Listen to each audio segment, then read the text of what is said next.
সেই মাস পেয়েছি মেরাজের মাস।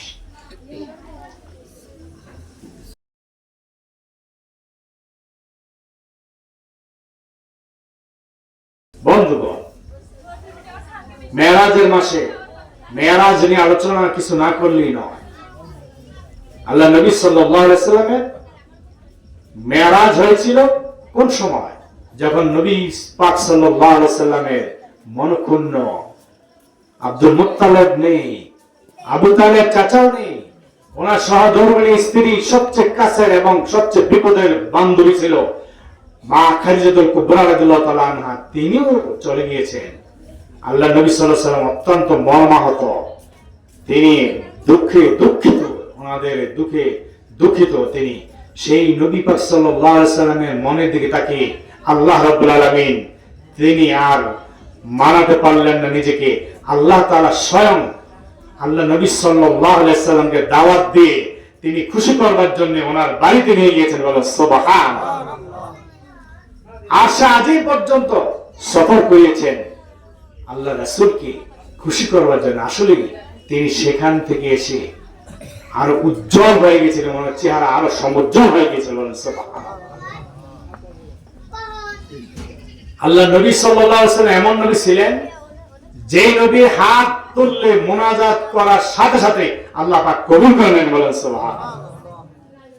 যে নবী আঙ্গুলের ইশারা দেওয়ার সাথে সাথে চন্দ্র দ্বিখণ্ডিত হয়ে যেত, যে নবী কদম মুবারক উপরে উঠাতে না উঠাতেই আশা আজিম পর্যন্ত পৌঁছে যেতে পারতেন। বলেন সুবহানাল্লাহ।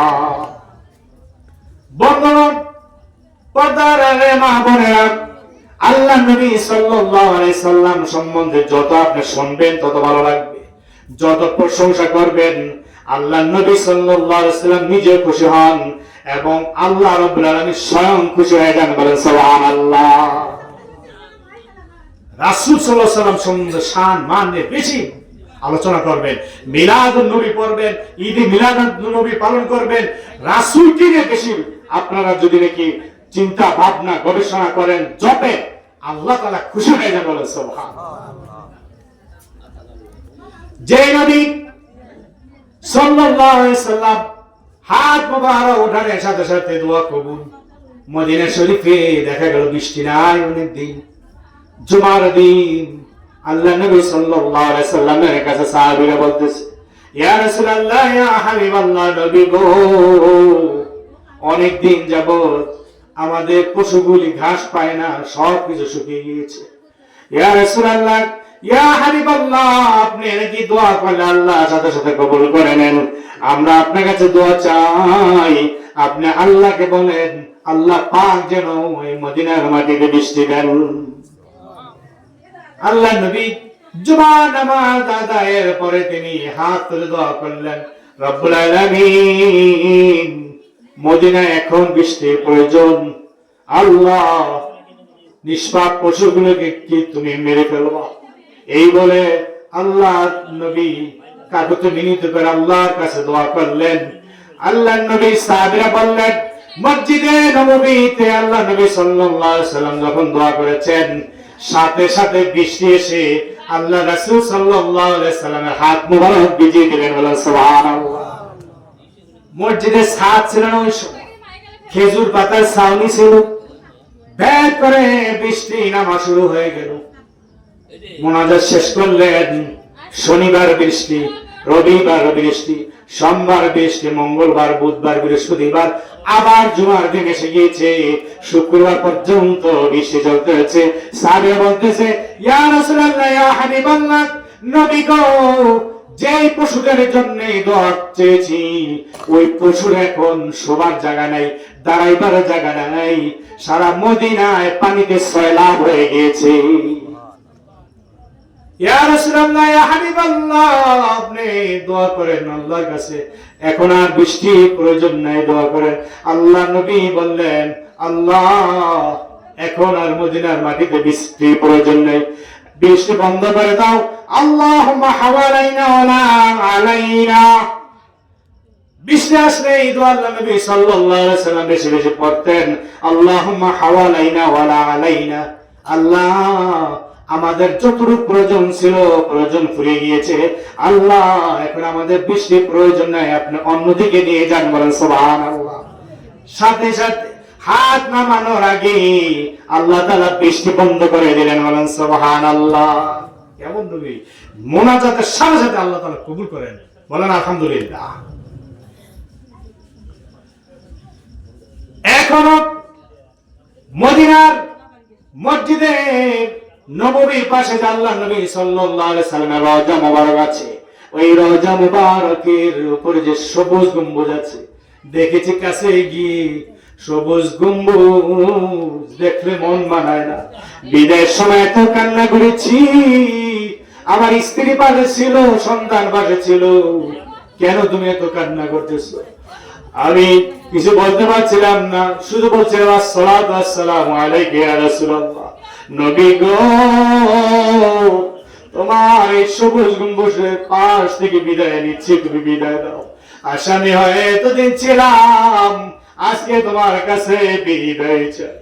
ওই নবী সাল্লাল্লাহু আলাইহি সাল্লামের সবুজ গম্বুজের উপরে একটি ছোট্ট ছিদ্র আছে, ছোট্ট একটি জানালার মতো ছিদ্র করে দেওয়া হয়েছে, ছোট্ট একটি। ওই ছিদ্রটা সব সময় গ্লাস দিয়ে বন্ধ রাখা হয়।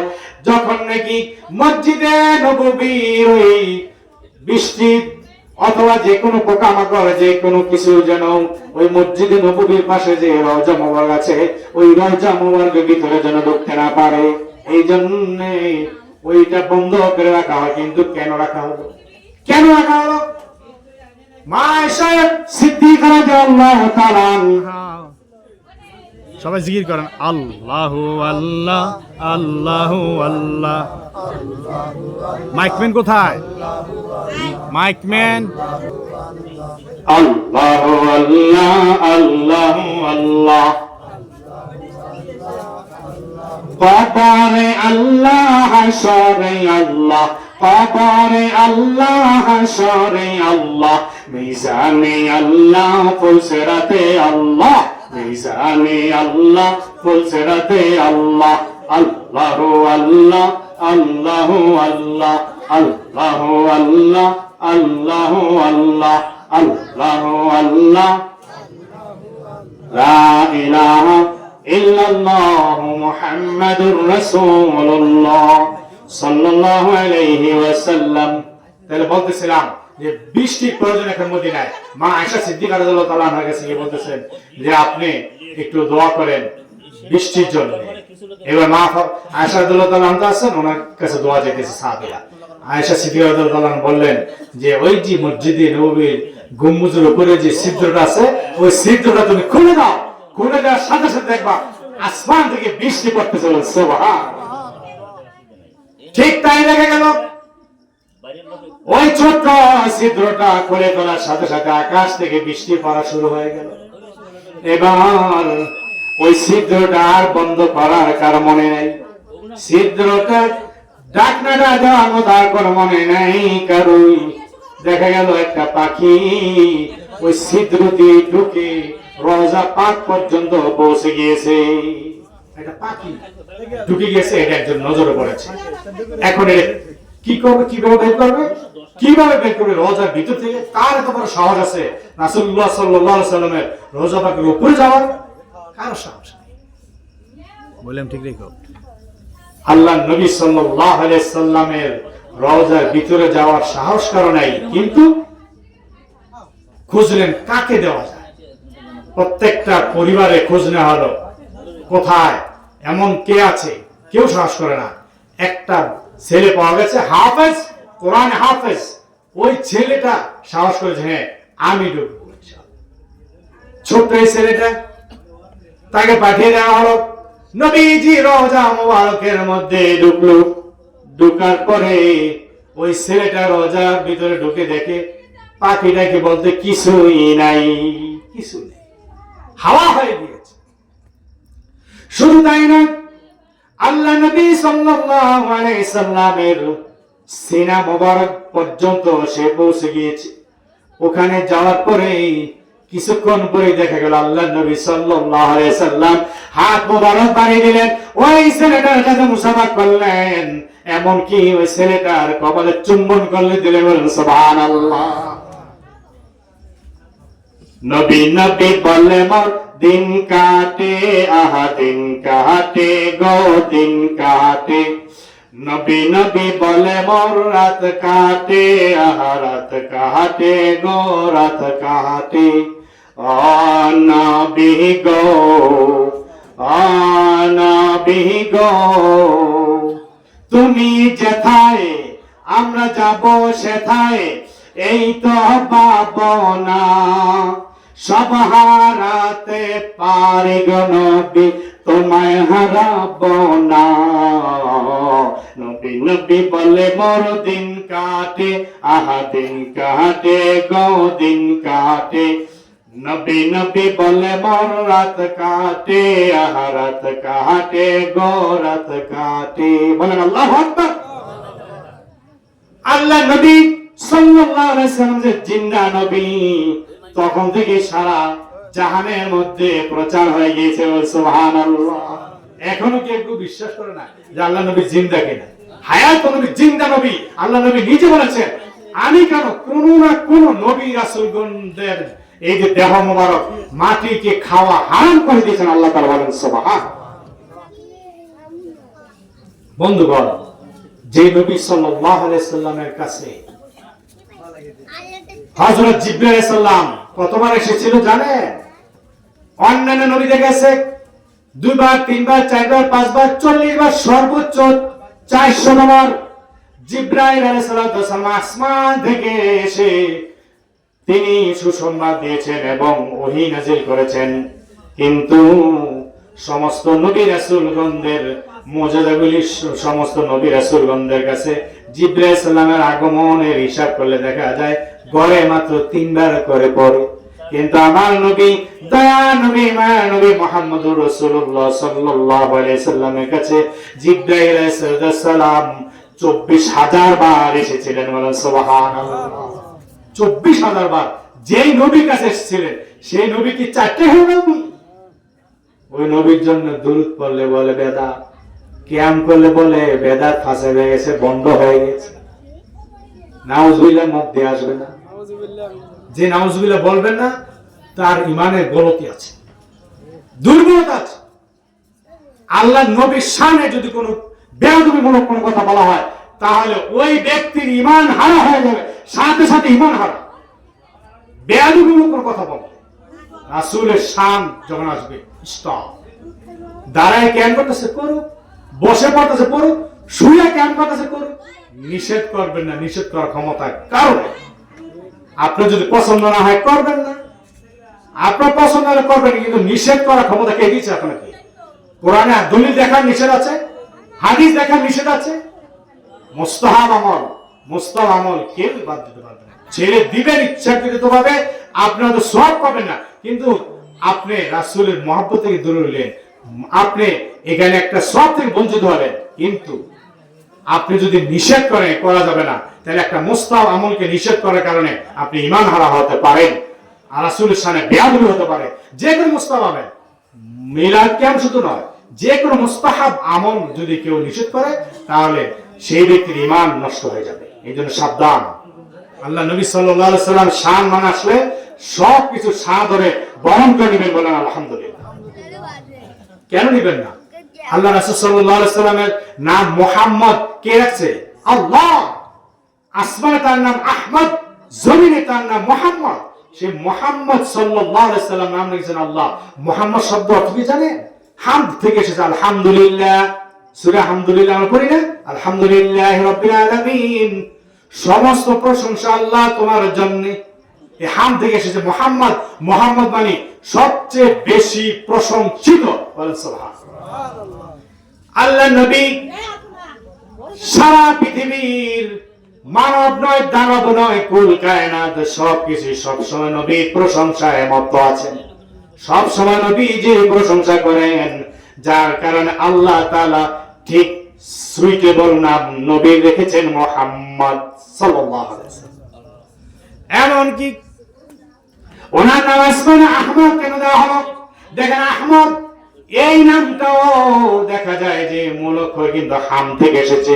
হাম মানে হচ্ছে প্রশংসা, আর আহমদ শব্দের অর্থ হচ্ছে সবচেয়ে বেশি বেশি প্রশংসাকারী। এমন নবী আমরা পেয়েছি যেই নবীর প্রশংসা সারা বিশ্বের সব কিছু করে, আবার ওই নবী নিজেও বেশি বেশি আল্লাহ তাআলার প্রশংসা করে। এই জন্য আল্লাহ নবী সাল্লাল্লাহু আলাইহি সাল্লামের স্থান হাসরের ময়দানে হবে মাকামে মাহমুদ, প্রশংসিত স্থান। বলেন সুবহান। কোন নবীকে এই স্থান দেওয়া হবে না, ওই আসনে আসীন হবেন আমার নবী, আপনার নবী মুহাম্মদুর রাসূলুল্লাহ সাল্লাল্লাহু আলাইহি ওয়াসাল্লাম। যেই নবীর জন্য যে কোনো প্রশংসা আল্লাহ তাআলা পছন্দ করেন, ওই নবীর জন্য শুধু আমি আপনি যদি প্রশংসা না করি, মিলাদ না করি, কিয়াম না করি, আমি আপনি যদি নবীর সম্মান না বলি, তাহলে কোনো সমস্যা নাই। লক্ষ কোটি কোটি গুণ ফেরেশতারা সব সময় নবীজির প্রশংসায় মত্ত আছে। সব সময় জিন, ইনসান, মালাকুত, আসমান, জমিন, চন্দ্র, সূর্য, গ্রহ, নক্ষত্র, গাছপালা, তরুলতা সবকিছু নবীর সম্মান বলতেছে। সুবহানাল্লাহ। আপনি না বললে কি হয়েছে? মেরাজে গিয়ে আল্লাহ নবী সাল্লাল্লাহু আলাইহি ওয়াসাল্লাম দেখেছেন যে অনেক ফেরেশতারা শুধু দাঁড়িয়ে, এভাবে নামাজের যেভাবে আমরা দাঁড়িয়ে না, এভাবে দাঁড়িয়ে আছে কাতারে কাতারে ফেরেশতা, হিসাব ছাড়া অবৈধ ফেরেশতা। জিব্রাইলকে বলতেছে, জিব্রাইল এরা কারা, কি করতেছে? এরা নামাজ পড়তেছে, দাঁড়িয়ে নামাজ পড়তেছে। আরেকটু দূরে যাওয়ার পরে দেখা গেল আরেক দল ফেরেশতা রুকুর মধ্যে আছে, তাসবিহ পড়তেছে। আরেক দল ফেরেশতা একটু পরে দেখা গেল সিজদার মধ্যে আছে, তাসবিহ তাহলিল করতেছে। আল্লাহর নবী জিজ্ঞেস করলেন, এরা কতদিন এই নামাজরত অবস্থায় থাকবে? কতদিন?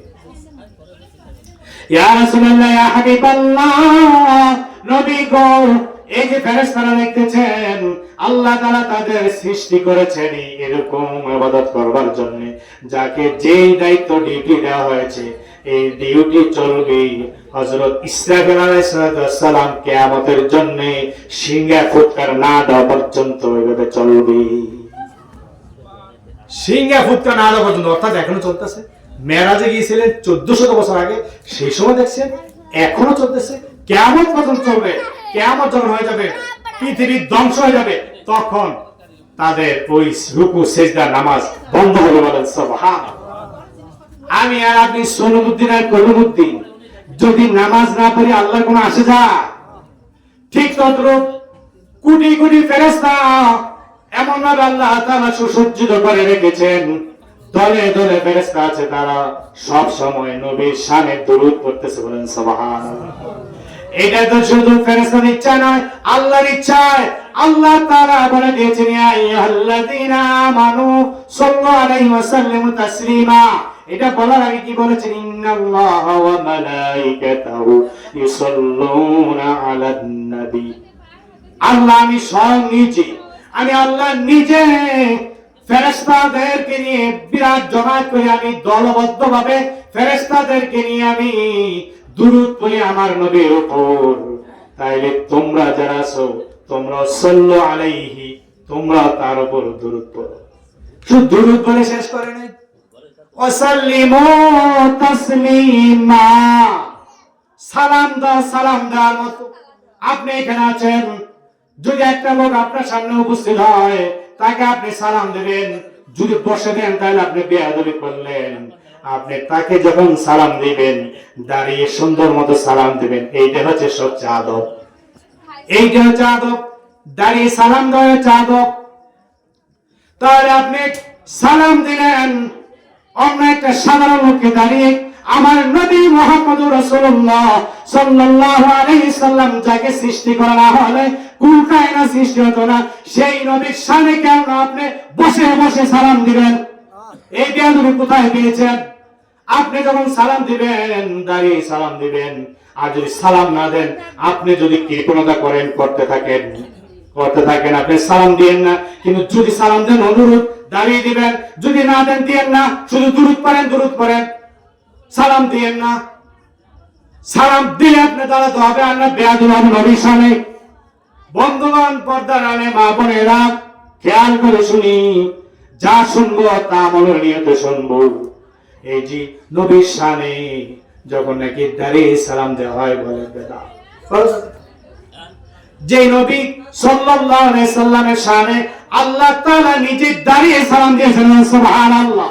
যে আল্লাহ তাআলা বলেছেন ওয়াসাল্লিমু তাসলিমা, সালাম দেওয়ার মতো দাও। তাসলিমা দ্বারা বোঝানো হয়েছে দাঁড়িয়ে দাঁড়িয়ে আদরের সহিত, আর সবচেয়ে উত্তম আদরের সহিত সালাম দেওয়া হচ্ছে দাঁড়িয়ে। তাহলে সেটা আল্লাহ তাআলা শিখিয়ে দিয়েছেন, আল্লাহ না করে, আল্লাহ করে করে শিখিয়ে দিয়েছেন, বলেন সুবহানাল্লাহ। বন্ধুগণ, কত বলবো আল্লাহ রাসূল সাল্লাল্লাহু আলাইহি ওয়াসাল্লামের শানে, আপনি বেদাত বলে ছেড়ে দিচ্ছেন। হয়তো কেউ মনে করতে পারেন যে উনি বলতেছে নিজামুদ্দিন আজাদ এই কথা বলতেছে, উনি বললে কি হবে নাকি? ওনার কথা শুনবো, আমার কথা শুনবেন। আপনি একটু খেয়াল করেন, আল্লাহ নবী সাল্লাল্লাহু আলাইহি সাল্লাম যখন নাকি নবী পাক সাল্লাল্লাহু আলাইহি সাল্লাম খন্দকের যুদ্ধের জন্য তিনি পরীক্ষা খনন করতেছেন, গর্ত খনন করতেছেন। মদিনার পাশে গর্ত খনন করে কাফেরদেরকে এদিকে ঢুকতে দিবেন না। ওই গর্ত খনন করার সময় দেখা গিয়েছে নবী সাল্লাল্লাহু আলাইহি সাল্লামের সাথে 1100 সাহাবী ছিল, সুবহানাল্লাহ। 1100 সাহাবী, একজন লিডার বানিয়ে আরো 99 জন সাথে দিয়ে দিয়েছে। একজন লিডার, 99 জন ওনার সঙ্গী, অর্থাৎ এক একজনকে এক এক জায়গায় দায়িত্ব দিয়েছে। আমি সেই জায়গায় গিয়েছি, আলহামদুলিল্লাহ। হজে গিয়ে আমি সেই খন্দকের যুদ্ধ যেখানে হয়েছে সেখানে গিয়েছিলাম। 5টা মসজিদ, সেখানে ছোট ছোট মসজিদ 5টা করা আছে। যে 5টা জায়গার মধ্যে 5 জন সিফা সালার, 5 জন ইসলামী সৈনিককে দাঁড় করে দেওয়া হয়েছিল, সেই জায়গাগুলি স্মরণে রাখবার জন্য 5টা জায়গায় 5টা মসজিদ তৈরি হয়েছে, বলেন সুবহানাল্লাহ। সেই খন্দকের খননটা এখন নাই, সেখানে রাস্তা হয়ে গেছে, কিন্তু সেখানে পরীক্ষা খনন করা হয়েছিল। সেই যুদ্ধে ইসলাম জয়ী হয়েছিল, বলেন সুবহানাল্লাহ। পরীক্ষা খনন করতে গিয়ে, মাটি কাটতে গিয়া আল্লাহ নবী সাল্লাল্লাহু আলাইহি সাল্লাম নিজ 99 জনের লিডার ছিলেন। তিনি বলেন নাই ওয়ার্ডার দিয়ে দেন তোমরা করো, আমি করবো না, কিন্তু না, তিনি নিজেও কাজ করেছেন। মাটির কাজ আল্লাহ নবী সাল্লাল্লাহু আলাইহি সাল্লাম নিজে করেছেন, বলেন সুবহানাল্লাহ। যারা মাটির কাজ করেন, যদি মাটি কোবান, বালু ফালান, ইট বালু ভাঙ্গেন ইত্যাদি, তারাও যদি নাকি ইখলাসের সহিত চলেন, যদি নাকি আল্লাহ রাসূলের উম্মত হয়ে যদি আপনি চলেন, উম্মত হয় কি আপনি বোঝেন, রাসূলের উম্মত দাবি করে যদি উম্মত অনুযায়ী যদি আপনি চলেন, তাহলে আপনি আল্লাহর রাসূলের সাথে জান্নাতে থাকবেন, বলেন সুবহানাল্লাহ। যে যেই কাজ করবেন কোন না কোন ভাবে আল্লাহর রাসূলের সাথে মিলে যায়, বলেন সুবহানাল্লাহ। আল্লাহ নবী সাল্লাল্লাহু আলাইহি সাল্লাম তিনি পরীক্ষা খনন করতেছেন, সবার সাথে গর্ত করতেছেন, এই মাটি কাজ করতেছেন। একটা সময় দেখা গেল প্রায় দুপুর হয়ে গিয়েছে, খিদা লেগেছে অনেক, সব সাহাবীরা ক্ষুধার্ত।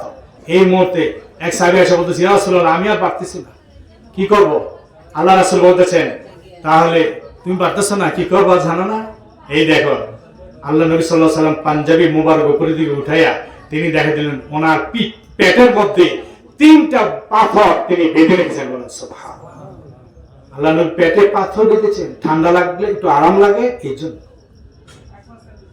সাহাবী দেখে দেখি পেটে পাথর বাঁধা শুরু করে দিয়েছে। কেমন সাহাবী ছিলেন, সাথে সাথে রাসূল সাল্লাল্লাহু আলাইহি সাল্লামের কাছে আত্মসমর্পণ করে ফেলেছে, পেটে পাথর বাঁধা শুরু করে দিয়েছেন অনেক সাহাবীরা। কিছুক্ষণ পরে এই দৃশ্য দেখে এই মদিনার পাশে হযরত জাবের রাদিয়াল্লাহু তাআলা আনহুর বাড়ি, তিনি এই অবস্থা দেখে বলতেছেন, ইয়া রাসূলুল্লাহ, ইয়া হাবিবাল্লাহ, আমাকে একটু ছুটি দেন, আমি বাড়িতে যাই। বাড়িতে গিয়ে বলতেছে, বিবি গো, বাড়িতে কি আছে? আমার নবী ক্ষুধার্ত, সাহাবীরাও ক্ষুধার্ত, কি আছে বাড়িতে? নাই তেমন কিছু, কিছু আটা আছে, আর একটা বকরি আছে, ছোট একটা বকরি, আর কিছু আটা আছে, এগুলি রুটি বানিয়ে বকরির জবাই করে দিলে হয়তো আল্লাহ রাসূলকে কিছু খাওয়াইতে পারতাম। দুপুর বেলা হয়ে গিয়েছে, আল্লাহ নবী সাল্লাল্লাহু আলাইহি সাল্লামের কাছে দাওয়াত পৌঁছালো, ইয়া রাসূলুল্লাহ, ইয়া হাবিবাল্লাহ, নবী গো, আমি জাবেরের বাড়িতে আপনার দাওয়াত, আপনি কিছু সংখ্যক সাহাবীদেরকে নিয়ে আমার বাড়িতে আপনি যাবেন, আমি একটা ছোট্ট বকরি আপনার জন্য জবাই করব এবং কিছু আটা আছে, আটা দিয়ে রুটি বানাবো, ইয়া রাসূলুল্লাহ, ইয়া হাবিবাল্লাহ, আপনি দাওয়াত গ্রহণ করেছেন কিনা? আল্লাহ নবী ডেকে বলেন, সাহাবীরা কে কোথায় আছো শোনো। চিৎকার করে বললেন, সাহাবীরা তোমাদের সবার আজকে জাবেরের বাড়িতে দাওয়াত। বলেন সুবহানাল্লাহ। মানুষ কয়জন মনে আছে? 1100 জন। 1100 লোককে মাত্র একটা ছোট্ট বকরি দ্বারাকে খাওয়ানো সম্ভব? কিছু আটা দিয়ে রুটি বানাই খাওয়ানো কি সম্ভব? জাবের রাদিয়াল্লাহু অবাক হয়ে গেলেন। তিনি আর কিছু বলতে পারছেন না, দৌড়ে বাড়িতে গেলেন। আল্লাহ রাসূল বলেন, তুমি যাও বাড়িতে গিয়ে ব্যবস্থা করো। দৌড়ে বাড়িতে গেলেন। বিবি গো, বড় বিপদে পড়ে গিয়েছি। কি হয়েছে? ছোট্ট একটা বকরি, কিছু মাত্র আটা, আমার ঘরে আর কিছু নাই, দিবার খাওয়াইব, কিভাবে মেহমানদারি করবা? আল্লাহ নবী 1100 সাহাবীকে দাওয়াত দিয়ে বসেছে। কেমন বিবি দেখেন, বিবির কি জবাব। মা বোনেরা যারা আছেন খেয়াল করে শুনেন, আপনার স্বামী যখন নিরাশ হয়ে যায় কোনো বিষয়ে, যদি নাকি কাতর হয়ে যায়, দুঃখ পেয়ে যায়, আপনি একমাত্র ডাক্তার, যিনি নাকি আগে তাকে সুস্থ করতে পারেন। আপনি তাকে সাহস দিবেন, কিচ্ছু হবে না, আমি দেখবো, আল্লাহ আছেন, কোনো চিন্তা করো না। এইভাবে আপনি যদি সাহস যোগান, স্বামীর সাথে সাথে সান্ত্বনা পেয়ে যাবে, দেখবেন সাহস হয়ে যাবে, কাজে আরো গতি বাড়বে। ঠিক এমন জবাব দিয়েছিলেন ওই বিবি।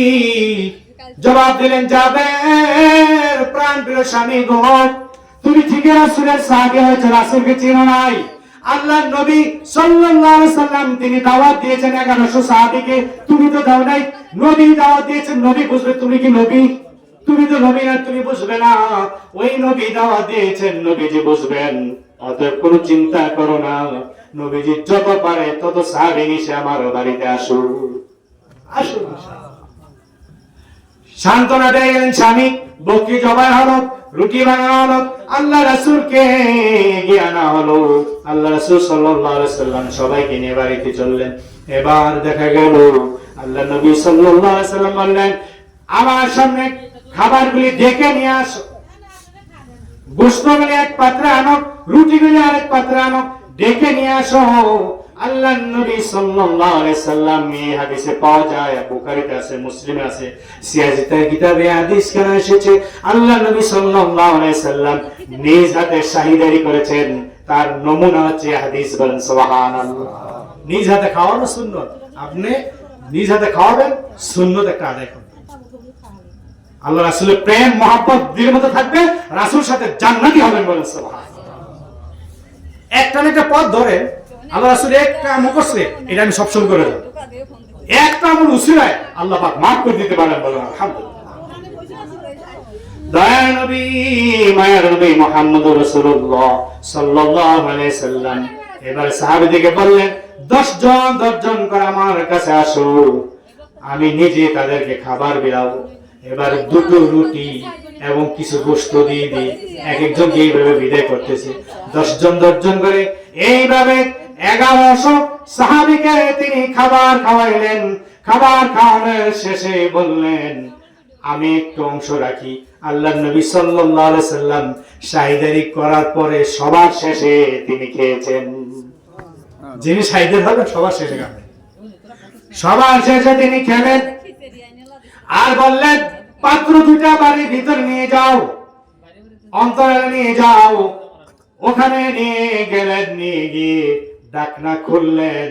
ঢাকনা খোলার সাথে সাথে দেখলেন জাবের রাদিয়াল্লাহু তাআলা বলেন, আমি দেখি দয়ার নবী, মায়ার নবী মুহাম্মদুর রাসূলুল্লাহ সাল্লাল্লাহু আলাইহি সাল্লামের হাত মোবারকের ছোঁয়া লাগার কারণে যেই পরিমাণ খাবার আমি নবীর সামনে দিয়েছিলাম, দেখি সেই পরিমাণ খাবারে আবার পাত্রের মধ্যে রয়ে গিয়েছে। সুবহানাল্লাহ। সব রয়ে গেছে, শেষ হয় না। ওই নবীর সামনে দাঁড়িয়ে ক্যাম্প করলে নাকি বেদাত হয়, ওই নবীর জন্য দুরূদ বললে নাকি গুনাহ হয়। আল্লাহ তুমি তাদেরকে হেদায়েত দাও। বলেন আমিন। ওই নবী সাল্লাল্লাহু আলাইহি সাল্লাম এখানে শেষ করেন নাই, এমনও দেখা গিয়েছে যে যা গোশত খাওয়ার পরে ওই যে হাড় গুড়গুলি রয়েছে, এই টুকরা টুকরা হাড় গুলো বলেছে জাবের সবগুলি হাড় আমার সামনে উপস্থাপন করো, সবগুলি আমার সামনে একসাথে করো।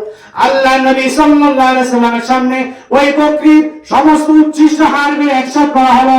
আল্লাহ নবীর গায়ে মোবাইলটা ওই হাড়গুলোর উপরে দিলেন, দেওয়ার পর বললেন কুম বিইজনিল্লাহ, আল্লাহর হুকুমে দাঁড়ায় যাও হে বকরি। সাথে সাথে বকরিটা আল্লাহর হুকুমে দাঁড়িয়ে গেছে, সুবহানাল্লাহ। ইয়া মুহাম্মদ মুস্তাফা নবী সাল্লাল্লাহু আলা, ইয়া মুহাম্মদ মুস্তাফা নবী সাল্লাল্লাহু আলা, শাফায়াতের কান্ডারি মদিনা ওয়ালা, শাফায়াতের কান্ডারি মদিনা ওয়ালা, ইয়া মুহাম্মদ মুস্তাফা নবী সাল্লাল্লাহু আলা, ইয়া মুহাম্মদ মুস্তাফা নবী সাল্লাল্লাহু আলা। বারোটা জবান দিয়ে না। বন্ধুগণ, আমাদের দিলগুলি শক্ত হয়ে গিয়েছে, কলব মরিচায় ধরে গিয়েছে, যার কারণে সারা দেহটা নষ্ট হয়ে গিয়েছে। এমনকি কান শুনতে চায় না নবীর সম্মান, চক্ষু দেখতে চায় না নবীকে, দেখার ইচ্ছাও নাই। নবীকে এক নজর দেখতে চান এমন দিলে কোনো বাসনা কারো জাগে না। 24 ঘন্টা আপনি পার করে দিলেন, একটা মুহূর্ত নবীকে স্মরণ করেন নাই, এমন বান্দা বান্দি এই জমিনে নাই। আছে? আছে, এখানে আছে। বন্ধুগণ, কোথাও বাদ দিবেন নবীকে? কোন জায়গায় বাদ দেওয়ার নাই। আপনি ফতোয়া নিয়ে বসে আছেন, আপনি দেখেন নামাজে মসজিদে ঢুকবেন, বলবেন আল্লাহুম্মা আফতাহ আবওয়াব রাহমাতিক, আপনার কিন্তু দোয়া হয় নাই। আগে বলতে হবে আসসালামু আলাইকা ইয়া রাসূলুল্লাহ, বিসমিল্লাহির রহমানির রহিম, আসসালাতু আসসালামু আলাইকা ইয়া রাসূলুল্লাহ, আল্লাহুম্মা আফতাহ লি আবওয়াব রাহমাতিক। মসজিদে প্রবেশের দোয়া। কিন্তু বানান্নারা বানাইছে কি বিসমিল্লাহি ওয়াসসালাতু ওয়াসসালামু আলা রাসূলিল্লাহ, আল্লাহুম্মা আফতাহ লি আবওয়াব। মসজিদ থেকে বের হবেন, আবার বলবেন হাদিসে এসেছে বিসমিল্লাহির রহমানির রহিম, আসসালাতু আসসালামু আলাইকা ইয়া রাসূলুল্লাহ, আল্লাহুম্মা ইন্নী আসআলুকা মিন ফাদলিক। বের হওয়ার সময় নবীকে সালাম, ঢোকার সময় নবীকে সালাম, বের হওয়ার সময় নবীকে সালাম। আপনি নবীকে ওখানে সালাম দিচ্ছেন, কিন্তু এই মাহফিলের মধ্যে যদি দাঁড়িয়ে সালাম দেন তাহলে গুনাহ হবে। বন্ধুগণ, অনেক দুঃখ নিয়ে, বুক ভরা ব্যথা নিয়ে বয়ান করতেছি। আপনি বাদ দেন, দোয়া না পড়ে আপনারা তো মসজিদে ঢুকে গিয়েছেন। দোয়া পড়া কিন্তু ফরজ নয়, আপনি মুস্তাহাব আমল, এই আমলটা করলেন না, গুনাহগার হলেন না। কিন্তু আপনি যদি কাউকে বাধা দেন না না এই দোয়া পড়ে মসজিদে ঢুকা যাবে না, তাহলে আপনি সাথে সাথে ঈমান হারা হয়ে যেতে পারেন। বন্ধুগণ, আসলে আপনি যখন নাকি নামাজ পড়বেন, নামাজের মধ্যে আপনি যখন আছেন, নামাজের মধ্যে ওয়াজিব, ফরজ, সুন্নাত, মুস্তাহাব, ফরজ, ওয়াজিব, সুন্নাত, মুস্তাহাব, যদি নাকি আপনি সুন্নাত মুস্তাহাব গুলি ছেড়ে দেন, নামাজ হয়ে যাবে কিন্তু পরিপূর্ণ সওয়াব পাবেন না। কিন্তু আপনি যদি নাকি ওয়াজিব ছেড়ে দেন, আপনার নামাজ বাতিল হয়ে যাবে। নামাজ শেষ যদি ওয়াজিব ছেড়ে দেন। ওয়াজিব, একটা ওয়াজিব কথা বলি, সেটা কি? আত্তাহিয়াতু লিল্লাহি ওয়াস সালাওয়াতু। এতটুকু নাকি? এতটুকু বলা হবে না? আমার আত-তাইয়্যিবাতু আসসালামু আলাইকা আইয়ুহান নাবিয়্যু ওয়া রাহমাতুল্লাহি ওয়া বারাকাতুহু, আসসালামু আলাইনা ওয়া আলা ইবাদিল্লাহিস সালিহিন, আশহাদু আল লা ইলাহা ইল্লাল্লাহু ওয়া আশহাদু আন্না মুহাম্মাদান আবদুহু ওয়া রাসূলুহু। এতটুকু পড়া ওয়াজিব। আপনি নামাজ পড়তেছেন, যারা নাকি নামাজ পড়েন তারা অবশ্যই ওয়াজিব নামাজের মধ্যে আত্তাহিয়াতু বলে ওখানে আপনি পড়তেছেন আসসালামু আলাইকা আইয়ুহান নবী, হে নবী আপনাকে সালাম দিচ্ছি, আপনাকে। হে নবী আপনি মদিনায় আছেন, আমি নবীর কাছে সালাম দিয়ে দিলাম, যাও যাও ফেরেশতারা পৌঁছে দিলেন। নামাজে বলেন না, নামাজে বলতেছেন আসসালামু আলাইকা, হে নবী আপনাকে সালাম দিচ্ছি, মনে হয় আপনার সামনে নবী উপস্থিত। কামানি তোমাকে, আপনাকে, আপনাকে সালাম দিচ্ছি। অনুপস্থিত নয় কিন্তু উপস্থিত। উপস্থিত ব্যক্তির জন্য বলা হয় তোমাকে, তোমাকে, আপনাকে। তাহলে তোমাকে আপনাকে সালাম দিচ্ছি নবী। এখানে নামাজের ভিতরে যদি বলা যায় থাকে, তাহলে মসজিদে ঢোকার সময় কেন বলতে পারবো না আসসালামু আলাইকা আইয়ুহান নবী? মসজিদে ঢোকার সময় নিষেধ, ওখানে বানাই দিল কি আসসালাতু আসসালামু আলাইকা, বলতেছে বিসমিল্লাহি ওয়াসসালাতু ওয়াসসালামু আলা রাসূলিল্লাহ। আল্লাহ নামে রাসূল সাল্লাল্লাহু আলাইহি সাল্লামের উপর দুরূদ পড়ে বাস দোয়া পড়লাম, আল্লাহুম্মা ক্বিলা বাওয়ারাতি। কা বাদ দিয়ে দিছে আসসালাতু আসসালামু আলাইকা ইয়া রাসূলুল্লাহ বাদ দিয়ে দিছে। ইয়া রাসূলুল্লাহ এখন নাকি স্লোগান দিল বলে নিষেধ। নারায়ে রিসালাত বলেন, নারায়ে রিসালাত। আরে কেউ বলে না এটা তো ফতোয়া দিছে, হুজুরা ফতোয়া দিছে ইয়া রাসূলুল্লাহ বলা যাবে না। ইয়া রাসূলুল্লাহ স্লোগান দেয় বলে নিষেধ, বেদাত বলে নাউযুবিল্লাহ। ইয়া রাসূলুল্লাহ মানে হে আল্লাহ রাসূল, মানে বুঝাচ্ছে আল্লাহ রাসূল তুমি আমার কাছে আসো। এটা মনে করলে বলে শিরিক হয়ে যাবে। কোথায় যাবে? আলোচনা করলে সারা রাত চলে যাবে, শেষ হবে না। কিন্তু অতদিকে যাওয়া সম্ভব নয়। বন্ধুগণ, ইয়া রাসূলুল্লাহ বলে যদি আর সম্বন্ধ হয়ে তাহলে শিরিক হয়ে যাবে না? শিরিক বুঝে না? শিরিক সব শরীক কি শিরিক? সব শরীক শিরিক হতে পারে না। আবু বকর রাদিয়াল্লাহু তাআলা একটা উপাধি আছে, কে বলতে পারে? আছে কেউ? সিদ্দিক আকবর। ওনাকে বলা হয় সিদ্দিক আকবর, সবচেয়ে বড় মহান সত্যবাদী তিনি হচ্ছেন আবু বকর রাদিয়াল্লাহু তাআলা। এখানে আপনি ফতোয়া খুঁজলেন না, আপনি এখানে ওয়াজ করার সময় বলতেছেন সিদ্দিক আকবর, সবচেয়ে বড় সিদ্দিক, অথচ আকবর শব্দ কোত্থেকে নিয়েছেন? আজানের মধ্যে বলে থাকেন আল্লাহু আকবার, আল্লাহু আকবার। আজানের মধ্যে বলে থাকেন আল্লাহ মহান, আল্লাহর সাথে আকবর শব্দটা, কিন্তু না না, আপনি এখানে সিদ্দিক আকবরের সাথে আকবর লাগাই আপনি ওয়াজ করতেছেন। আর আজানের মধ্যে যে আল্লাহু আকবার আছে, আল্লাহু আকবার, আরে আল্লাহু আকবরের আকবর শব্দটা মিলে যাচ্ছে, এখানে কেন আপনি শিরিক বললেন না? কেন শিরিক বললেন না?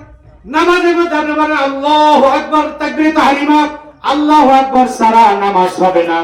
তাকবীর তাহরিমা বলতে গিয়ে আল্লাহু আকবার বলতে হয়। তাহলে ওই আল্লাহু আকবার, আকবর শব্দটা আবু বকর রাদিয়াল্লাহু তাআলা এর সাথে লাগিয়ে দিলেন, ওয়াজ করতেছেন, কিন্তু ওখানে শিরিক নাই। ইয়া রাসূলুল্লাহ বললে শিরিক হয়ে যায়। রাসূলের দুশমন, রাসূলের সম্মান বোঝে না, রাসূলের প্রশংসা বোঝে না, রাসূলের নামের অর্থ জানে না। রাসূলের নামের অর্থ মুহাম্মদ, মুহাম্মদ মানে সব সময় প্রশংসিত, সব সময় স্মরণ করা হবে। এই নবী সাল্লাল্লাহু আলাইহি সাল্লামের শানে যা কিছু বলবেন খুশি হওয়ার, সব কিছুতে আল্লাহর নবী সহ আল্লাহ তাআলা খুশি হয়ে যান, বলেন সুবহানাল্লাহ। এই জন্য আল্লাহ তাআলার পাগলেরা আশিকেরা বলে থাকেন নবী মানা আল্লাহ মানা নয়, আল্লাহ মানলে নবী মানা হয় না। আল্লাহ মানা নবী মানা নয়, নবী মানলে আল্লাহ মানা হয়। কোনটা কি? আল্লাহ মানা নবী মানা নয়, নবী মানলে আল্লাহ মানা হয়। আমি মানে বলছি আল্লাহ কোরআন সাক্ষী, আল্লাহ তাআলা কোরআনে বলে দিয়েছেন মান আতা আল্লাহ, মান আতা রাসূল ফাকাদ আতা আল্লাহ, মান আতা রাসূল ফাকাদ আতা আল্লাহ। যে ব্যক্তি আমার রাসূলকে অনুসরণ করবে, মহব্বত করবে, ভালোবাসবে, আমার রাসূলকে মানলো, সে যেন আমি আল্লাহকে মানলো, বলেন সুবহানাল্লাহ। আল্লাহ রাসূলকে মানলে আল্লাহকে মানলো। ইন কুনতুম তুহিব্বুনাল্লাহ ফাত্তাবিউনি ইউহিব্বুকুমুল্লাহ। ইন কুনতুম তুহিব্বুল্লাহ, যদি তোমরা আল্লাহকে ভালোবাসতে চাও, কে বলছে? আল্লাহ স্বয়ং কোরআনে বলেছেন ইন কুনতুম তুহিব্বুল্লাহ, যদি তোমরা আমি আল্লাহকে ভালোবাসতে চাও, ফাত্তাবিউনি ইউহিব্বুকুমুল্লাহ। আল্লাহ নবী সাল্লাল্লাহু আলাইহি সাল্লাম বলেন আমাকে ভালোবাসো, তাহলে আল্লাহ তাআলা তোমাকে ভালোবাসবে, বলেন সুবহানাল্লাহ। যদি আল্লাহকে ভালোবাসতে চান তার আগে নবীকে ভালোবাসেন। নবীর মহব্বত ছাড়া আল্লাহ কোনো কিছু কবুল করবেন না, আল্লাহ কোন আমল কবুল করে না। বন্ধুগণ, তিনটা জায়গা মনে রাখবে, তিনটা আমল একটার সাথে আরেকটা ওতপ্রোতভাবে জড়িত, তিনটা আমল একটার সাথে আরেকটা লাগানো। আল্লাহ নবী সাল্লাল্লাহু আলাইহি সাল্লামের অনুসরণের কথা, এতাতের কথা যেখানে এসেছে, আল্লাহর কথা সেখানে এসেছে। আল্লাহর নবীর অনুসরণ ছাড়া আল্লাহর অনুসরণ হয় না, আল্লাহর অনুসরণ ছাড়া নবীর অনুসরণ হয় না। দুইটা একসাথে ওতপ্রোতভাবে জড়িত। মান আতা আল্লাহ ফাকাদ আতা, মান আতা রাসূল ফাকাদ আতা আল্লাহ, আতিউল্লাহ ওয়া আতিউর রাসূল। যেখানে যান সেখানে আল্লাহর সাথে রাসূলকে লাগানো হয়েছে। দুই নাম্বার আমল, এমন আমল আল্লাহ তাআলা জড়িয়ে দিয়েছেন একটার সাথে আরেকটা ওতপ্রোতভাবে জড়িত। ওয়াবিল ওয়ালিদাইনি ইহসানা ওয়া কাযা রাব্বুকা আল্লা তা'বুদু ইল্লা ইয়্যাহু ওয়াবিল ওয়ালিদাইনি ইহসানা। আল্লাহ তাআলার ইবাদত বন্দেগীর কথা যেখানে এসেছে, মা বাবার খেদমতের কথা সেখানে এসেছে। বলেন সুবহানাল্লাহ। যেখানে আল্লাহর ইবাদত সেখানে মা বাবার খেদমত, রাসূলের মুহাব্বত। বলেন সুবহানাল্লাহ। মা বাবার খেদমত ছাড়া আল্লাহর ইবাদত কবুল হয় না, আবার আল্লাহর ইবাদত ছাড়া মা বাবার খেদমত কবুল করেন না। বন্ধুগণ, পর্দার আড়ালে মা বোনেরা খেয়াল করে শুনি, তিনটা এমন আমল একটার সাথে আরেকটা জড়িত। তৃতীয় নাম্বার আমল, আকিমুস সালাতা ওয়া আতুজ যাকাত। নামাজ পড়ো, যাকাত দাও, নামাজ পড়ো, যাকাত দাও। নামাজও পড়তে বলছে, যাকাতও দিতে বলছে। আকিমুস সালাতা ওয়া আতুজ যাকাত। যেখানে নামাজের কথা এসেছে সেখানে যাকাতের কথা এসেছে পাশাপাশি। আপনি নামাজ পড়লেন কিন্তু যাকাত দিলেন না, আপনার এই নামাজ নয়। কে কে বলতে পারেন হুজুর তাইলে আমি যাকাত দেব কিভাবে? যাকাত দেওয়ার তো টাকা পয়সা নাই আমার কাছে, গরিব মানুষ। তাহলে কি আয়াতখানা শুধু ধনীদের জন্য? শুধু ধনীরা নামাজ পড়বে যাকাত দেবে, নামাজ পড়ে যাকাত দেবে, এই আয়াতখানা কি ধনীদের জন্য? আকিমুস সালাতা ওয়া আতুজ যাকাত, তোমরা নামাজ কায়েম করো এবং যাকাত দাও। এই আয়াতটা মুতলাকান সবাইকে বোঝানো হয়েছে। ধনী গরিব সবার জন্য যেমন নামাজ আছে, ধনী গরিব সবার জন্য যাকাত আছে। তো যাকাত কি বোঝার ইচ্ছা আছে? বুঝবে? সময় দিবেন না? বাড়িতে যেতে চাইতেছেন? কে কে বাড়িতে যেতেছেন? হাত তুলে দেখা, হাত তুলে দেখা। দেখা যায় বাজিতপুরে সবাই দেখা যায় হুশ আছে, বেহুশ না। ভুলে কেউ হাত উঠেন, বলো না আলহামদুলিল্লাহ। মনোযোগ আছে, দেখা যাওয়া আছে। আল্লাহ আল্লাহ আল্লাহ আল্লাহ। নামাজ যেন সবার জন্য, যাকাত সবার জন্য, ধনী গরিব সবার জন্য। এটা বোঝার আগে আমি একটু দিয়ে আসছি আল্লাহ রাসূল সাল্লাল্লাহু আলাইহি সাল্লাম কি জিনিস আরেকটু বোঝেন, তাইলে আমি সামনে দিয়ে বুঝতে পারবো। আল্লাহ নবী সাল্লাল্লাহু আলাইহি সাল্লাম আল্লাহর সাথে কতটুকু ওতপ্রোতভাবে জড়িত দেখেন। আল্লাহ নবী সাল্লাল্লাহু আলাইহি সাল্লাম আল্লাহ তাআলা জানিয়ে দিয়েছেন, ইজা যুকিরতু যুকিরতা। হে নবী, যখনই আপনার মনে রাখবেন, যখনই আমার কথা স্মরণ হবে, আমাকে জিকির করবে, আমার কথা বলবে আমার বান্দা বান্দীরা, তখন অবশ্যই আপনাকে স্মরণ করা হবে। বলেন সুবহানাল্লাহ। তাহলে রাসূল সাল্লাল্লাহু আলাইহি সাল্লামকে স্মরণ করা হয় আল্লাহর সাথে। কে কে বলে দেখি হুজুর আরেক শিরকের কথা বলতে? সব শিরিক নয়।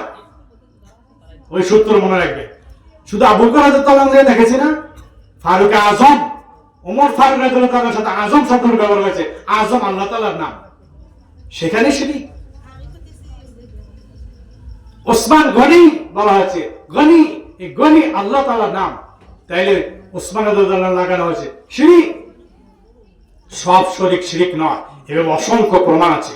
অতএব পীরানে পীর দস্তগীর গাউসুল আজম বড় পীর আব্দুল কাদের জিলানী রাহমাতুল্লাহকে গাউসুল আজম বলা 100% জায়েজ। বলেন সুবহানাল্লাহ।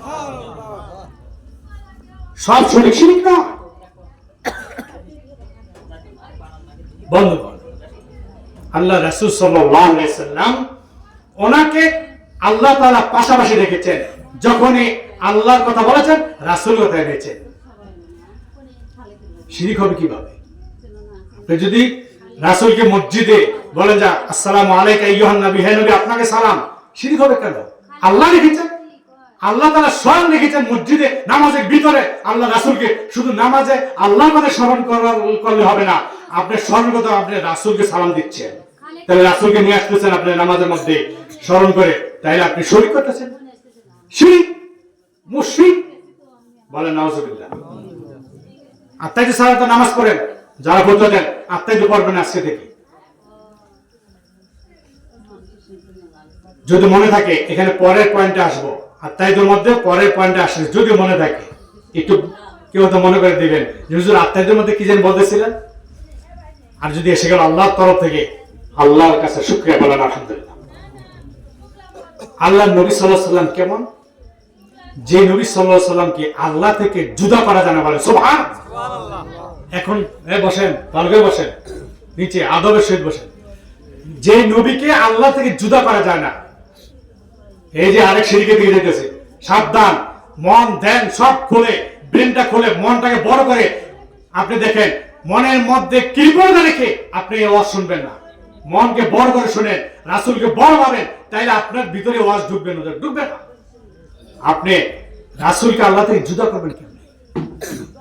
সূর্য দেখেন, সূর্য যে আকাশে জমিনের মধ্যে আলো দেয়, তাপ দেয়, সূর্যের আসমানে 9,30,00,000 মাইল দূরে সূর্য, সেই সূর্য থেকে আলোটা আসে, সেই সূর্য থেকে তাপ আসে, সেই তাপের কারণে আমরা খালি মাঠে থাকতে পারি না, এমন অবস্থা হয় না?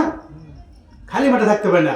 সেখানে দেখেন সূর্য থেকে তার আলোকে দূরে সরানো যাবে, আলাদা করা যাবে? সূর্য থেকে তার হিটকে, তার প্রখরতাকে, তাপকে আলাদা করা যাবে? আলাদা করা যাবে না।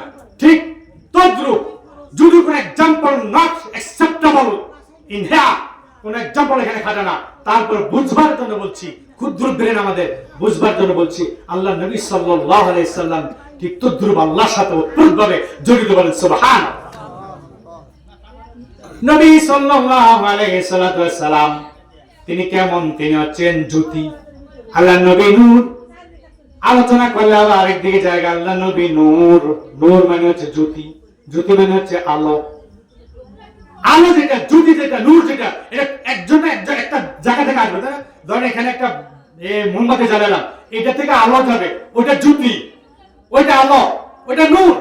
আর এটা তো বাতি, ওইটা জ্যোতি, এটা বাতি, তাই না? ঠিক কত? আলো হচ্ছে নবী, নূর হচ্ছে নবী, জ্যোতি হচ্ছে নবী, আর বাতি হচ্ছে স্বয়ং আল্লাহ। সূর্য হচ্ছে আল্লাহ, আর সূর্যের কিরণ হচ্ছে নবীজি। বন্ধুগণ, আমি বাড়ি বলছি না, কোরআন তার প্রমাণ। ওমা আরসালনাকা ইল্লা রাহমাতাল লিল আলামিন। আল্লাহ তাআলা বলে দিয়েছেন, আমি আমার নাম রেখেছি রব্বুল আলামিন, আলহামদুলিল্লাহ রব্বিল আলামিন।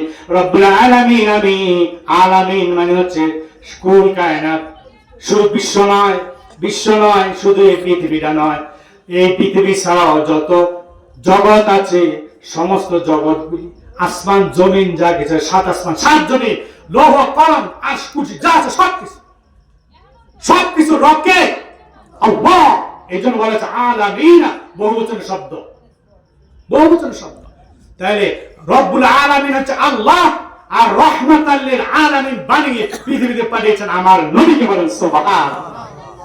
ওই আলামিন শব্দ ব্যবহার করেছেন, তাইলে বোঝা গেল যেখানে আল্লাহ রব সেখানে নবী রহমান, যেখানে আল্লাহ রব সেখানে নবীজি রহমান। কিভাবে ছোট করে ভাবেন রাসূলকে এক জায়গায় রেখে দিবেন? না না, এখানে মিলাদ করা যাবে না, ক্যাম্প করা যাবে না, দাঁড়িয়ে শিরক হয়ে যাবে। আল্লাহ তাআলা হাজির হতে পারেন সামনে, কিন্তু রাসূল কি উপস্থিত হতে পারে? শিরক হয়ে যাবে। রাসূলকে ছোট্ট করে ভাবে, কোন দিকে যাব, কোন দিকে যাব?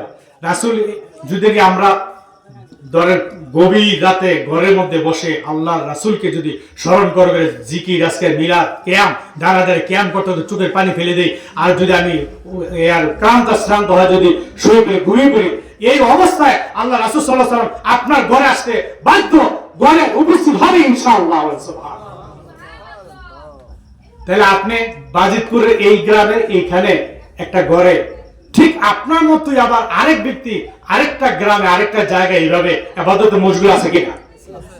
একসাথে যদি সব জায়গায় আল্লাহ রাসূল সাল্লাল্লাহু আলাইহি ওয়াসাল্লাম হাজির হতে পারেন, তাহলে কেন এদিকে আপনি কেন কার্পণ্য করবেন? রাসূলকে বলতে কার্পণ্য করার সুযোগ আছে? সুযোগ নাই, কারণ তার চাক্ষুষ প্রমাণ আল্লাহ রাসূলের হাদিস। আল্লাহ রাসূল সাল্লাল্লাহু আলাইহি ওয়াসাল্লাম বলেছেন যে প্রত্যেক কবরে প্রশ্ন করা হয়, মান রাব্বুক, তোমার রব, আমার দিন, তোমার ধর্ম কি, তোমার ধর্ম কোনটা, ওমান হাযা রাজুলুল ইয়াজিবু ইসাবিকুম, তোমার সামনে যে লোকটা দেখতেছো এই লোকটাকে চিনো কি, যাকে তোমাদের কাছে পাঠানো হয়েছিল? ডাইরেক্ট উপস্থিত করা হবে। ওমান হাযা রাজুলুল ইয়াজিবু ইসাবিকুম, সিয়াসিতটা সমস্ত কিতাব আছে। ওমান হাযা রাজুলুল ইয়াজিবু ইসাবিকুম, এটা কোন ব্যক্তি যাকে দেখতেছো তোমাদের কাছে পাঠানো হয়েছিল দুনিয়ায়? রাসূলের মহব্বত যদি দিলে থাকে, রাসূলের প্রেম ভালোবাসা থাকে, খাঁটি উম্মত হয়ে থাকেন, সাথে সাথে চিনে ফেলবেন, বলবেন হাযা মুহাম্মাদুর রাসূলুল্লাহ সাল্লাল্লাহু আলাইহি ওয়াসাল্লাম। আর যদি দুশমনি করে থাকেন, নবীর শানে যে কোনো একটা ব্যাপারে যদি দুশমনি করে থাকেন, হয়তো হইতে পারে এইটার কারণে বেয়াদবি হয়ে গিয়েছে, ছোট্ট একটা আমলের কারণে বেয়াদবি হয়ে গিয়েছে। আল্লাহ রাব্বুল আলামিন নাখুশ হয়ে আপনাকে ওই প্রশ্নের জবাব দিতে আপনাকে বঞ্চিত করবেন। বন্ধুগণ, বলার উদ্দেশ্য হলো এই যে গতকাল আমি বারাবির এলাকায় একজনের নামাজে জানাজা পড়েছি, নামাজে জানাজা পড়ার সময় আমি কথা বলেছি, এই যে লোকটাকে এখন কবরে দেওয়া হবে, মুনকিনুকের সুয়াল জবাব করবে, ঠিক একই টাইমে কুমিল্লার হয়তো কোনো না কোনো গোরস্থানে আরেকজনকে দাফন করা হচ্ছে, ঠিক এট এ টাইমে পাকিস্তানে, এট এ টাইমে ইন্ডিয়া, এট এ টাইমে সৌদি আরব বা পৃথিবীর যে কোনো প্রান্তে কোনো না কোনো কবরে এট এ টাইমে উপস্থিত করা হয়। আল্লাহ নবী সাল্লাল্লাহু আলাইহি সাল্লামকে কবরে হাজির করে তারপর প্রশ্ন করা হয়, এটা কি সত্যি কিনা? বিশ্বাস করে? একই টাইমে যদি নাকি আল্লাহ নবী সাল্লাল্লাহু আলাইহি সাল্লামকে কবরে হাজির করানো হতে পারে, তাহলে এট এ টাইমে বিশ্বের যে কোনো প্রান্তে আল্লাহ তাআলা কেন নবীকে হাজির করতে পারেন না? কেন ক্ষমতা নাই? নামাজে পারেন, দুরুদে পারেন, মিলাদে পারেন, কিয়ামে পারেন, ঘরে পারেন, বাইরে পারেন, ইচ্ছা করলে আল্লাহ তাআলা সব জায়গায় নবীকে হাজির করে দিতে পারেন। বলেন সুবহানাল্লাহ। আবার এট এ টাইমে মদিনা মুনাওয়ারায় নবীও এখানে বিশ্রাম আছেন। হুজুর কি করে সম্ভব? নেই, সম্ভব। বর্তমান যে ডিজিটাল যুগ আরো সম্ভব। দেখে একটা ব্যক্তির দেখবেন যে কয়েকটা সুরত আকৃতি আপনার স্ক্রিনে দেখাইতেছে, মোবাইলে, টিভিতে দেখাইতেছে, একই ব্যক্তি কয়েকটা তার আকৃতি, একই ব্যক্তি কয়েকটা তার অবয়ব দেখাইতেছে। এটা আপনি স্ক্রিনটা যদি আপনি টিপ দেন, এক একটা সময় এক একটা ছবি আসবে, কিন্তু দেখা যাবে যে একই ব্যক্তি কয়েকটা জায়গায় হাজির, কয়েক জায়গায় উপস্থিত। এটা কম্পিউটার যদি দিয়ে দিতে পারে, তাহলে আল্লাহ তাআলা কেন পারবে না? বলেন সুবহানাল্লাহ। আল্লাহ তাআলা কি সম্ভব না নবী তাআলা? অবশ্যই। বন্ধুগণ, বোঝার বিষয়, হৃদয়ের বিষয়, হৃদয় খুলে দেন, বুঝতে পারবেন। তাহলে এক জায়গায় আরেক জায়গায় কিন্তু চলে যাচ্ছি। আমি বলছিলাম যে আল্লাহ রাসূল সাল্লাল্লাহু আলাইহি সাল্লাম তিনি আল্লাহ থেকে জুদা নন। আমার আব্বাজান আব্দুস সামাদ আজাদি রহমতুল্লাহ বলে গেছে, যারা আছেন, এই যে এখানে রাজ্জাক ভাই আছেন, আমার মাস্টার ভাই আছেন, আরো অনেকে আছেন যারা আব্বাজানের সাথে সম দিয়েছে, রাসূল খোদা নেহি মগর খোদা সে জুদা নেহি। কে বলেন এটা বললে না কি শিরিক হয়ে যায়? আমি বুঝাতে চেয়েছি ছোট্ট করে, সূর্য থেকে যেমন আলো দূর নেওয়া যায় না, আলাদা করা যায় না, হিট আলাদা করা যায় না, কিন্তু সূর্যকে যদি নাকি টাচ করেন সাথে সাথে জ্বলে পড়ে ছাই হয়ে যাবে। সূর্য কিন্তু জাতি, আল্লাহ নবী কিন্তু জ্যোতি। সূর্য জাতি, আল্লাহ নবী জ্যোতি। যদি আপনি ধরতে পারবেন, অনুভব করতে পারবেন, কিন্তু জাতি ধরতে পারবেন না। এই সূর্য কোটি কোটি সেলসিয়াস তাপমাত্রা নিয়ে আছে, ওইখানে টাচ করার সাথে সাথে সব জ্বলে পড়ে ছাই হয়ে যাবে। তাহলে সূর্য জাতি আর আলোটা হচ্ছে জ্যোতি। সূর্য মনে করেন সূর্যের মতোই আল্লাহ, যদি শিরিক মনে করবেন না। সূর্য দৃষ্টান্ত দিলাম, যদি কোনো দৃষ্টান্ত আল্লাহ সৃষ্টি জগতের সাথে আল্লাহর হয় না, আমরা ক্ষুদ্র ব্রেন বোঝবার জন্য বলছি। তাহলে দেখা যায় আল্লাহ হচ্ছেন জাতি, আমার নবী হচ্ছেন জ্যোতি। আল্লাহ রাব্বুল আলামিন আমার নবী হচ্ছেন রাহমাতুল লিল আলামিন। এই পৃথিবীর আনাচে কানাচে যদি নাকি সূর্যের আলো না যায় তাহলে কোনো কিছুই বাঁচে না। যদি নাকি সূর্যের হিট না যায় তাহলে কোনো গাছপালা তরুলতা বাঁচবে না। যার কারণে ওই হিট এবং আলো দ্বারা আমরাও বেঁচে আছি। তাহলে দেখা যায় যেখানে সূর্য নাই, সূর্যের আলো নাই, সূর্যের হিট নাই, সেখানে শুধু বরফের জগৎ, অন্ধকারের জগৎ। বিজ্ঞান তার প্রমাণ, বিজ্ঞান আবিষ্কার করে দেখেছে সূর্য যেখানে অন্ধকার জগৎ, অন্ধকার। এই যে এখন সূর্য আছে, সূর্য আড়ালে আছে, অর্থাৎ দেখা গেল যে এখন সব অন্ধকার। এমন সূর্যের বাইরে যাচ্ছে অন্ধকার, শুধু অন্ধকার নয়, বরফাচ্ছন্ন হয়ে যায়। আল্লাহ নবী সাল্লাল্লাহু আলাইহি ওয়াসাল্লাম রাহমাতুল লিল আলামিন, আল্লাহ তাআলা লালন পালন করনে ওয়ালা, সবকিছু সৃষ্টি করনে ওয়ালা, আর ওগুলি ঠিকমতো বাঁচিয়ে রাখবার জন্য নবী সাল্লাল্লাহু আলাইহি ওয়াসাল্লামকে দিয়ে দিয়েছেন। বলেন সুবহানাল্লাহ। রাহমাতুল লিল আলামিন, রহমত ছাড়া এই পৃথিবীর মধ্যে কোনো কিছুই বাঁচতে পারে না। মনে রাখবেন, যে গাছটা মরে গিয়েছে ওই গাছটার উপর রাসূলের রহমত নাই। ওই যে কোনো জিনিস যদি মারা যায় তাহলে ওইটার মধ্যে রাসূলের আর রহমত থাকে না। রহমতের যতক্ষণ জিন্দা আছে আমরা, আল্লাহ রাসূলের রহমত আমাদের সাথে আছে। যখন চলে যাব এই দুনিয়া ছেড়ে, লাশটা মাটির নিচে দিয়ে দিবে, আর রহমত না, রহমত কেটে গিয়েছে। এবার যদি ভাগ্য ভালো হয় হাসর ময়দানে পাবেন রহমতওয়ালা নবীকে, আর যদি দুর্ভাগ্য হয়, কৃপণ হন, তাহলে সম্ভব নয়। বন্ধুগণ, আল্লাহ নবী সাল্লাল্লাহু আলাইহি সাল্লাম খোদা নবী, কিন্তু খোদা সে জুদা নন। যার কারণে সব জায়গায় রাসূল সাল্লাল্লাহু আলাইহি সাল্লামকে আল্লাহ তাআলা সাথে রেখেছেন। আপনি আযান দেন, আশহাদু আল্লা ইলাহা ইল্লাল্লাহ, কিন্তু আশহাদু আন্না মুহাম্মাদার রাসূলুল্লাহ যদি না বলেন, আযান হয় নাই, আরেকজন দ্বারা আবার নতুন করে আযান দিতে হবে। কেন? এই জন্য যে আশহাদু আন্না মুহাম্মাদার রাসূলুল্লাহ আযানের মধ্যে বলা হয় নাই। তাইলে আযানের মধ্যে আল্লাহ তাআলা নবীকে রেখেছেন, নামাজের মধ্যে আল্লাহ তাআলা নবীকে রেখেছেন, মসজিদে ঢোকার সময় নবীকে রেখেছেন, মসজিদ থেকে বের হওয়ার সময় নবীকে সালাম দিয়ে বের হতে হয়, তাইলে সেখানে নবীকে রেখেছেন। আমি যাব না ওদিকে, আমি আপনি যে চলাফেরা করতেছি সব সময় আমার আপনার সাথে নবী আছেন। বলো সুবহানাল্লাহ। ওদিকে বললে হুজুর করতে পাইছি রে ওয়াজ, আমি ওদিকে যাব না, শুধু এতটুকু বোঝা রাখেন, আল্লাহ তাআলা বলেন ওয়ানাহনু আকরাবু ইলাইহি মিন হাবলিল ওয়ারিদ, আমি তোমাদের সাহারগের চাইতো, এই গাড়ির রগের চাইতো আমি সবচেয়ে নিকটে আছি তোমাদের সাথে। আর আল্লাহ নবীর সাথে কি বলেছেন? আন-নাবিয়্যু আওলা বিল মুমিনিন মিন আনফুসিহিম, আমি নবী সাল্লাল্লাহু আলাইহি সাল্লামকে তোমাদের সাহারগ নয়, শুধু রগের ভিতরে যে রক্ত আছে এটাই কিন্তু তোমাদের জান। রক্ত আছে, জান, ব্লাড না থাকলে মানুষ মরে না, বেঁচে যায়। রক্ত শূন্য হলে মানুষ আর বাঁচে না, তাদের রক্ত দিতে হয়। তাহলে রক্তটা, ব্লাডটাই হচ্ছে প্রাণ। আল্লাহ নবী সাল্লাল্লাহু আলাইহি সাল্লামকে আল্লাহ তাআলা বলেছেন আন-নবী আওলা বিল মুমিনিনা মিন আনফুসিহিম, আমি নবীকে তোমাদের, অর্থাৎ মুমিন বান্দা বান্দী, যারা মুমিন,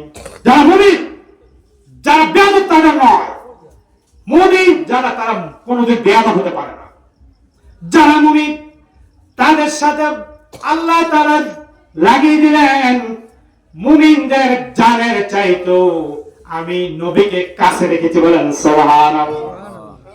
জানের চাইতো কাছে, আরো রগের চাইতো নয়। সাহারত তো রগের ভিতরে কিন্তু থাকে জান, তাহলে জানের চাইতে আরো নিকটবর্তী আমার নবী, আপনার নবী। সেই নবীর সাথে যদি দাঁড়িয়ে কিয়াম করে বেয়াদা গুনাহ হবে, একটু মাথায় গিলু রেখে। বন্ধুগণ, তাহলে দেখা যায় নবী সাল্লাল্লাহু আলাইহি সাল্লামকে আল্লাহ তাআলা কোথাও বাদ দেয় নাই। আমি আপনি বাদ দেওয়ার কে এমন ক্ষমতা দিয়েছে? নবীকে সব জায়গায় রাখবেন। মুমিন যারা তারা নবীকে কাছে পাবেন, আপনি আবিষ্কার করেন। ওই যে বললাম, গভীর রাতে আপনি যদি ইবাদত বন্দী করেন, ইবাদত বন্দী করতে করতে নবীর শান মান গাইতে গাইতে অবশ্যই আল্লাহ পাক নবীকে আপনার সামনে সরাসরি হাজির করে দিবেন। বলেন সুবহানাল্লাহ। মান রাআ ফিল মানামি ফাকাদ সায়ারা ফিল ইয়াকাযাতি, সায়ারা ফিল ইয়াকাযাতি। আল্লাহ নবী বলেছেন, যে ব্যক্তি স্বপ্নে যুগে আমাকে একবার হলো পাবে, ওই ব্যক্তির সামনে আমি সশরীরে একবার হলো হাজির হয়ে যাব। বলেন সুবহানাল্লাহ। কারণ চিন্তা হবে না যে স্বপ্নে আমি নবীকে দেখেছি, আসলে তিনি নবী কিনা। আবার আপনি বন্দেগী করবেন, ইবাদত করবেন, আল্লাহ রাসূলকে বেশি বেশি স্মরণ করবেন, তাহলে আপনার সামনে সশরীরে আল্লাহ নবী সাক্ষাৎ করবে। বলেন সুবহানাল্লাহ। প্রমাণ করে দিবার জন্য। বন্ধুগণ, কষ্ট হয়, ছেড়ে দিব আল্লাহ। সুবহানাল্লাহ, আলহামদুলিল্লাহ, বলেন সুবহানাল্লাহ,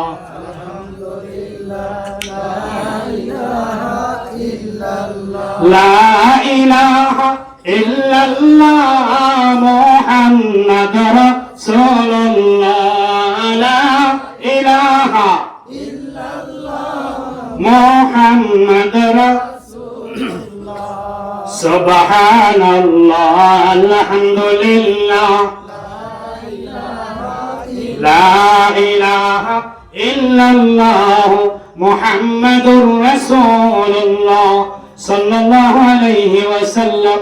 সম্মানিত বন্ধুগণ, পর্দার আড়ালে মা বোনেরা যারা আছেন, গভীর খেয়াল করি। ছোট্ট একটা কথা কিন্তু বিশাল ওজন। আল্লাহ নবী সাল্লাল্লাহু আলাইহি সাল্লামের তাই কে বলবেন, তিনি আবার কেমন মানুষ? সবার সাথেই আসেন, যে কোনো জায়গায় উপস্থিত হতে পারেন। এগুলি বুঝে আসবে তখন যখন আজকে কথাগুলি বলবো। আল্লাহ রাসূল সাল্লাল্লাহু আলাইহি সাল্লামের তিনটা রূপ, বলেন সুবহানাল্লাহ। তিনটা রূপ মানুষ। আল্লাহ রাসূল বলেছেন, আনা বাশারুম মিসলুকুম। আল্লাহ তাআলা শিখিয়ে দিয়েছেন, বলো সবাইকে, আল্লাহ তো মানুষ তোমাকে ফেরেশতা মনে করবে। হে নবী, তুমি জানিয়ে দাও যে আনা বাশারুম মিসলুকুম, আমি তোমাদের মতো মানুষ। আমি বাজারে যাই, বাজার সদাই করি, খাবার দাবার খাই, আমি বিয়ে করি, আমার সন্তান সন্ততি হয়, অতএব মানুষ তোমাদের মতো। যদি মানুষ মানুষের কাছে গিয়ে দাওয়াত না দেয়, ফেরেশতা এসে যদি দেয়, তাহলে কবুল করবে না, মানুষ গ্রহণ করবে না। এই জন্য মানুষের আকৃতিও আল্লাহ রাসূলকে দিয়েছেন, ওইটার নাম হচ্ছে বাশারি। আল্লাহ রাসূলের একটা রূপের নাম কি? বাশারি। মনে রাখবেন, বাশারি। ক্লাস হচ্ছে কিন্তু এখন 2 নাম্বার রূপ আল্লাহ রাসূল সাল্লাল্লাহু আলাইহি সাল্লামের, সেই রূপটা হচ্ছে মালাকি রূপ। মালাকি, ফেরেশতার রূপ, নূরের রূপ। নূরের রূপ এই জন্য আমরা বলি আল্লাহ রাসূলের রূপ কোন কোন সময় নূরের রূপ ধারণ করত। নূরের নবী বিদায় বলেন সুবহানাল্লাহ। কাদ জাআকুম মিনাল্লাহি নূরুন ওয়া কিতাবুম মুবিন। আমি আপনি বানিয়ে বললে হবে না, আল্লাহ তাআলা স্বয়ং বলে দিয়েছেন, আমার নবী নূর, তিনি এই দুনিয়া এসেছেন, আমি পাঠিয়েছি তাকে নূর হিসেবে, এবং তারকে একটি নিয়ামত দিয়েছে, সেটা হচ্ছে কোরআন, কিতাবুল্লাহ। বলেন সুবহানাল্লাহ। সমস্ত তাফসীর, আমি বলতে না, সমস্ত তাফসীরকারগণ, কিছু কিছু তাফসীরে ব্যতিক্রম আছে, এটা নূর মানে অন্য কিছু বলে, কিন্তু যত মুফাসসির কেরাম আছেন সবাই বলছেন এই নূর মানে আল্লাহ রাসূল। বলেন সুবহানাল্লাহ। বন্ধুগণ, সেই নবী পাক সাল্লাল্লাহু আলাইহি সাল্লামের আরেকটা রূপের নাম কি বেরিল? মালাকি, ফেরেশতার রূপ। তাহলে ফেরেশতার রূপ কোন সময় ধরা পড়েছিল? দেখেছিল কেউ? দেখেছে। আল্লাহ রাসূল সাল্লাল্লাহু আলাইহি ওয়াসাল্লাম ফেরেশতার রূপ আপনারা শুনেছেন, হয়তো দেখেন নাই, কিন্তু ওই যুগে দেখেছে, সাহাবীরা সরাসরি দেখেছে। মনে রাখবেন, রাসূল সাল্লাল্লাহু আলাইহি ওয়াসাল্লাম আর অন্যান্য মানুষ বলছেন, আনা বাশারুম মিসলুকুম, তোমাদের মতো মানুষ। তাইলে অন্য মানুষ যখন রৌদ্র দিয়ে হাঁটে, তার ছায়া পড়ে কিনা? সূর্যের আলো গায়ে পড়ে ছায়া পড়ে কিনা? রাসূল সাল্লাল্লাহু আলাইহি ওয়াসাল্লামের গায়ের ছায়া ছিল কেউ বলতে পারবে? কেউ বলতে পারবে? প্রমাণ নেই। আল্লাহ রাসূল সাল্লাল্লাহু আলাইহি ওয়াসাল্লামের এই পবিত্র দেহ মোবারকের ছায়া পড়তো না। তাহলে নূরের কোন ছায়া নাই। বলেন সুবহানাল্লাহ। প্রমাণ। শুধু তাই নয়, হাসান হুসাইন রাদিয়াল্লাহু তাআলা আনহুমা, নাতি দুজন, এমন গভীর রাত হয়ে গিয়েছে কথা বলতে বলতে আল্লাহ নবী সাল্লাল্লাহু আলাইহি সাল্লামকে বললেন, নবী গো, নানা হে, আমাদের ঘরে যাব, এমন অন্ধকার দিয়ে কিভাবে যাব? একটা বাতির ব্যবস্থা করেন। আল্লাহ নবী সাল্লাল্লাহু আলাইহি সাল্লাম তিনি বললেন কোনো বাতি লাগবে না, যাও তোমরা, আমি দরওয়াজার সামনে দাঁড়াইলাম, তোমরা যাও তোমাদের ঘরে চলে যাও। আল্লাহ নবী দরওয়াজার সামনে দাঁড়ানোর সাথে সাথে একটা মুস্কি হাসি দিলেন। হাসি দেওয়ার সাথে সাথে ওনার দন্ত মুবারক যখন বের হলো, সাথে সাথে যেন আকাশ থেকে যেভাবে বিজলি চমকে আলোকিত হয়ে যায়, ওইভাবে উঠানটা আলোকিত হয়ে গিয়েছিল। বলেন সুবহানাল্লাহ। শুধু তাই নয়, মা আয়েশা রাদিয়াল্লাহু আনহা বলেন, আমার ঘরে নবী সাল্লাল্লাহু আলাইহি সাল্লাম যখন নাকি রাত্রি বেলা আসেন, আমি যদি নাকি একটা সুই হারিয়ে ফেলি, নবী সাল্লাল্লাহু আলাইহি সাল্লাম আমার স্বামী ঘরে আসার সাথে সাথে এমন ভাবে আলোকিত হয়ে যায় ঘরটা, আমি সুই সুদ্ধা খুঁজে পাই। বলেন সুবহানাল্লাহ।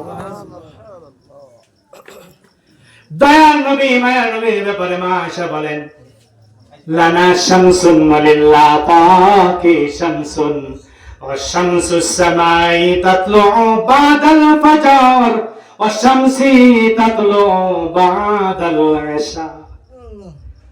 আমার একটা সূর্য আছে, আসমানের একটা সূর্য আছে। আসমানের সূর্য সকাল বেলায় উদিত হয় পূর্ব আকাশে, কিন্তু আমার সূর্য উদিত হয় এশার নামাজের পরে। সুবহানাল্লাহ। মা আয়েশা সবচেয়ে কাছের লোক, তিনি যদি নবী সাল্লাল্লাহু আলাইহি সাল্লামের মালাকি রূপের বর্ণনা দিয়ে থাকেন, আমি আপনি না দেখেও কেন বিশ্বাস করব না?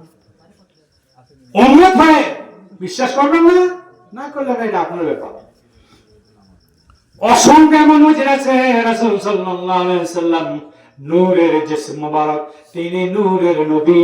অতএব ওনার আরেকটা হালত আছে, আরেকটা রূপ হচ্ছে মালাকি রূপ, ফেরেশতার রূপ। ফেরেশতারা কিন্তু নূরের তৈরি, অতএব মালাকি রূপ। আমি কিন্তু সর্বশেষে আরেকটা প্রমাণ দিব তিনটা রূপ। এরপর আসেন দয়ার নবী মায়ের নবী মুহাম্মদুর রাসূলুল্লাহ সাল্লাল্লাহু আলাইহি সাল্লামের আসল আরেকটা রূপ আছে, যে রূপটা বাশারি রূপ নয়, মানুষের রূপ নয়, যে রূপটা মালাকি রূপ নয়, ফেরেশতার রূপ নয়, ওই রূপটা হচ্ছে আসল রূপ, হাকিকি রূপ, হাক্কি রূপ।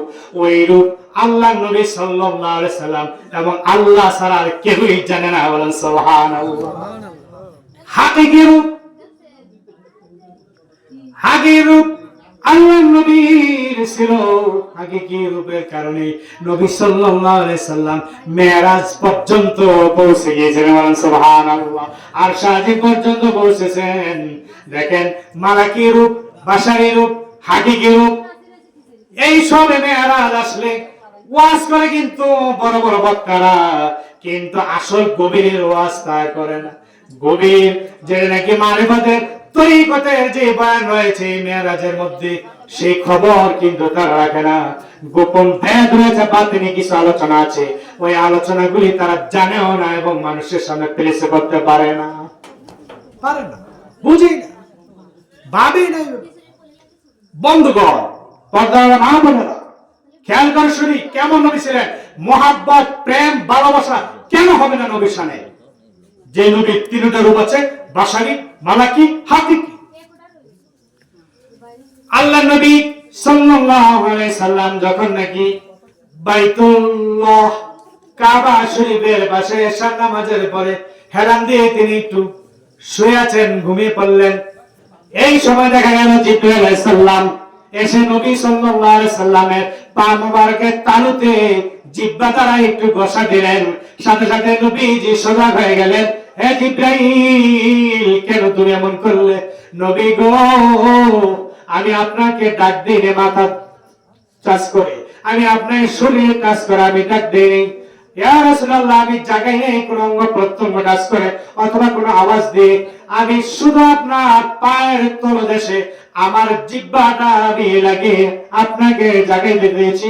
এই জন্য নবী গো, আপনি যদি ঘুমিয়ে থাকেন তারপর আপনার কাছে নাকি ওহী এসে যায়। ইয়া রাসূলুল্লাহ, ইয়া হাবিবাল্লাহ, যদি আমার বেয়াদবি হয়ে যায় এই জন্য আমি এই কাজ করেছি। বলেন সুবহানাল্লাহ। কেমন আদব করতেন একজন শ্রেষ্ঠ ফেরেশতা জিবরাইল আলাইহিস সালাম। সমস্ত ফেরেশতাদের সর্দার, কিন্তু সীমানা আছে, তার সব জায়গায় যাইতে পারেন না। হযরত জিবরাইল সাল্লাম বললেন, ইয়া রাসূলুল্লাহ, আপনাকে আল্লাহ তাআলা দাওয়াত দিয়েছেন, আরশ আজিম পর্যন্ত ভ্রমণ করাবেন, জান্নাত জাহান্নাম আপনাকে দেখাবেন, অনেক নিয়ামত রেজা আপনাকে দেখাবেন। ইয়া রাসূলুল্লাহ, চলেন ইয়া রাসূলুল্লাহ, ইয়া হাবিবাল্লাহ, কিভাবে যাব? এবার দেখা যায় এখান থেকে যদি রওনা হতে হয়, কিন্তু আগেই কিন্তু সব প্রোগ্রাম সেট। এখান থেকে বাইতুল মুকাদ্দাসে যেতে হবে, সেখানে গিয়ে আপনি নামাজ আদায় করবেন, তারপর আপনাকে ঊর্ধ্ব আকাশে তুলে নেওয়া হবে। ইয়া রাসূলুল্লাহ, ইয়া হাবিবাল্লাহ, আপনি চলেন, কিভাবে যাব? এই যে দেখেন না বুরাক, বুরাক এসে গিয়েছে। এই বুরাক এমন একটা প্রাণী, আল্লাহ রাসূল বলেছেন সামনে দিয়ে চেহারাটা মানুষের আকৃতিতে, এবং এই বুরাকের পেছনের দিকটা গাধার অথবা ঘোড়ার মতো এমন একটা প্রাণী। ওই ঘোড়া সেখানে দাঁড়িয়ে রয়েছে। এবার বলতেছে, ওঠেন আপনি ঘোড়ার উপরে। একটা মানুষ ঘোড়ার উপরে ওঠে, তারপরে সওয়ার হতে হয়। ঘোড়ার উপরে উঠে সওয়ার হবে জিবরাইল আলাইহিস সালাম, এবং জিবরাইল, যে জিবরাইল রাসূল সমস্ত ফেরেশতারা সব কিছুর আকৃতি ধারণ করতে পারে। এবার মানুষের আকৃতি ধারণ করে আল্লাহ রাসূল সাল্লাল্লাহু আলাইহি সাল্লামের সাথে ঘোড়ায় তিনি সওয়ার হবেন। ঘোড়ায় সওয়ার হবেন, ঘোড়ার উপরে এবার উঠে বসলেন, কিন্তু ঘোড়া চলে না। কেন চলো? চলে না। জিবরাইল আলাইহিস সালাম সামনে আর আল্লাহ রাসূল সাল্লাম পিছনে, চলতেছে না। কেন? ব্যাগ হচ্ছে আল্লাহ রাসূলকে সামনে না পর্যন্ত ঘোড়া চলতেছে। আল্লাহ রাসূল সাল্লাল্লাহু আলাইহি সাল্লাম তিনি সামনে বসলেন আর জিবরাইলকে দিলেন পেছনে। ঘোড়ার জবান খুলে গেল, বুরাকের জবান খুলে গেল। বুরাক বলতেছে, ইয়া রাসূলুল্লাহ, ইয়া হাবিবাল্লাহ, আমি এক কদম বাড়াইব না, আবার কি হলো? ইয়া রাসূলুল্লাহ, ইয়া হাবিবাল্লাহ, আপনি যদি ওয়াদা দেন হাসরের ময়দান যেদিন কায়েম হয়ে যাবে, ইয়া রাসূলুল্লাহ, আপনি আমার উপর সওয়ার হয়ে আপনার রওজা পাক থেকে জান্নাত পর্যন্ত নিয়ে যাবেন কিনা আগে ওয়াদা দেন। ওয়াদা চাইছে আল্লাহ রাসূল, যাও ঠিক আছে, তোমার উপর সওয়ার আমি আমার রওজা পাক থেকে জান্নাত পর্যন্ত পৌঁছবো। বলেন সুবহানাল্লাহ। বন্ধুগণ, হযরত নবী পাক সাল্লাল্লাহু আলাইহি ওয়াসাল্লাম সামনে, জিবরাইল পেছনে।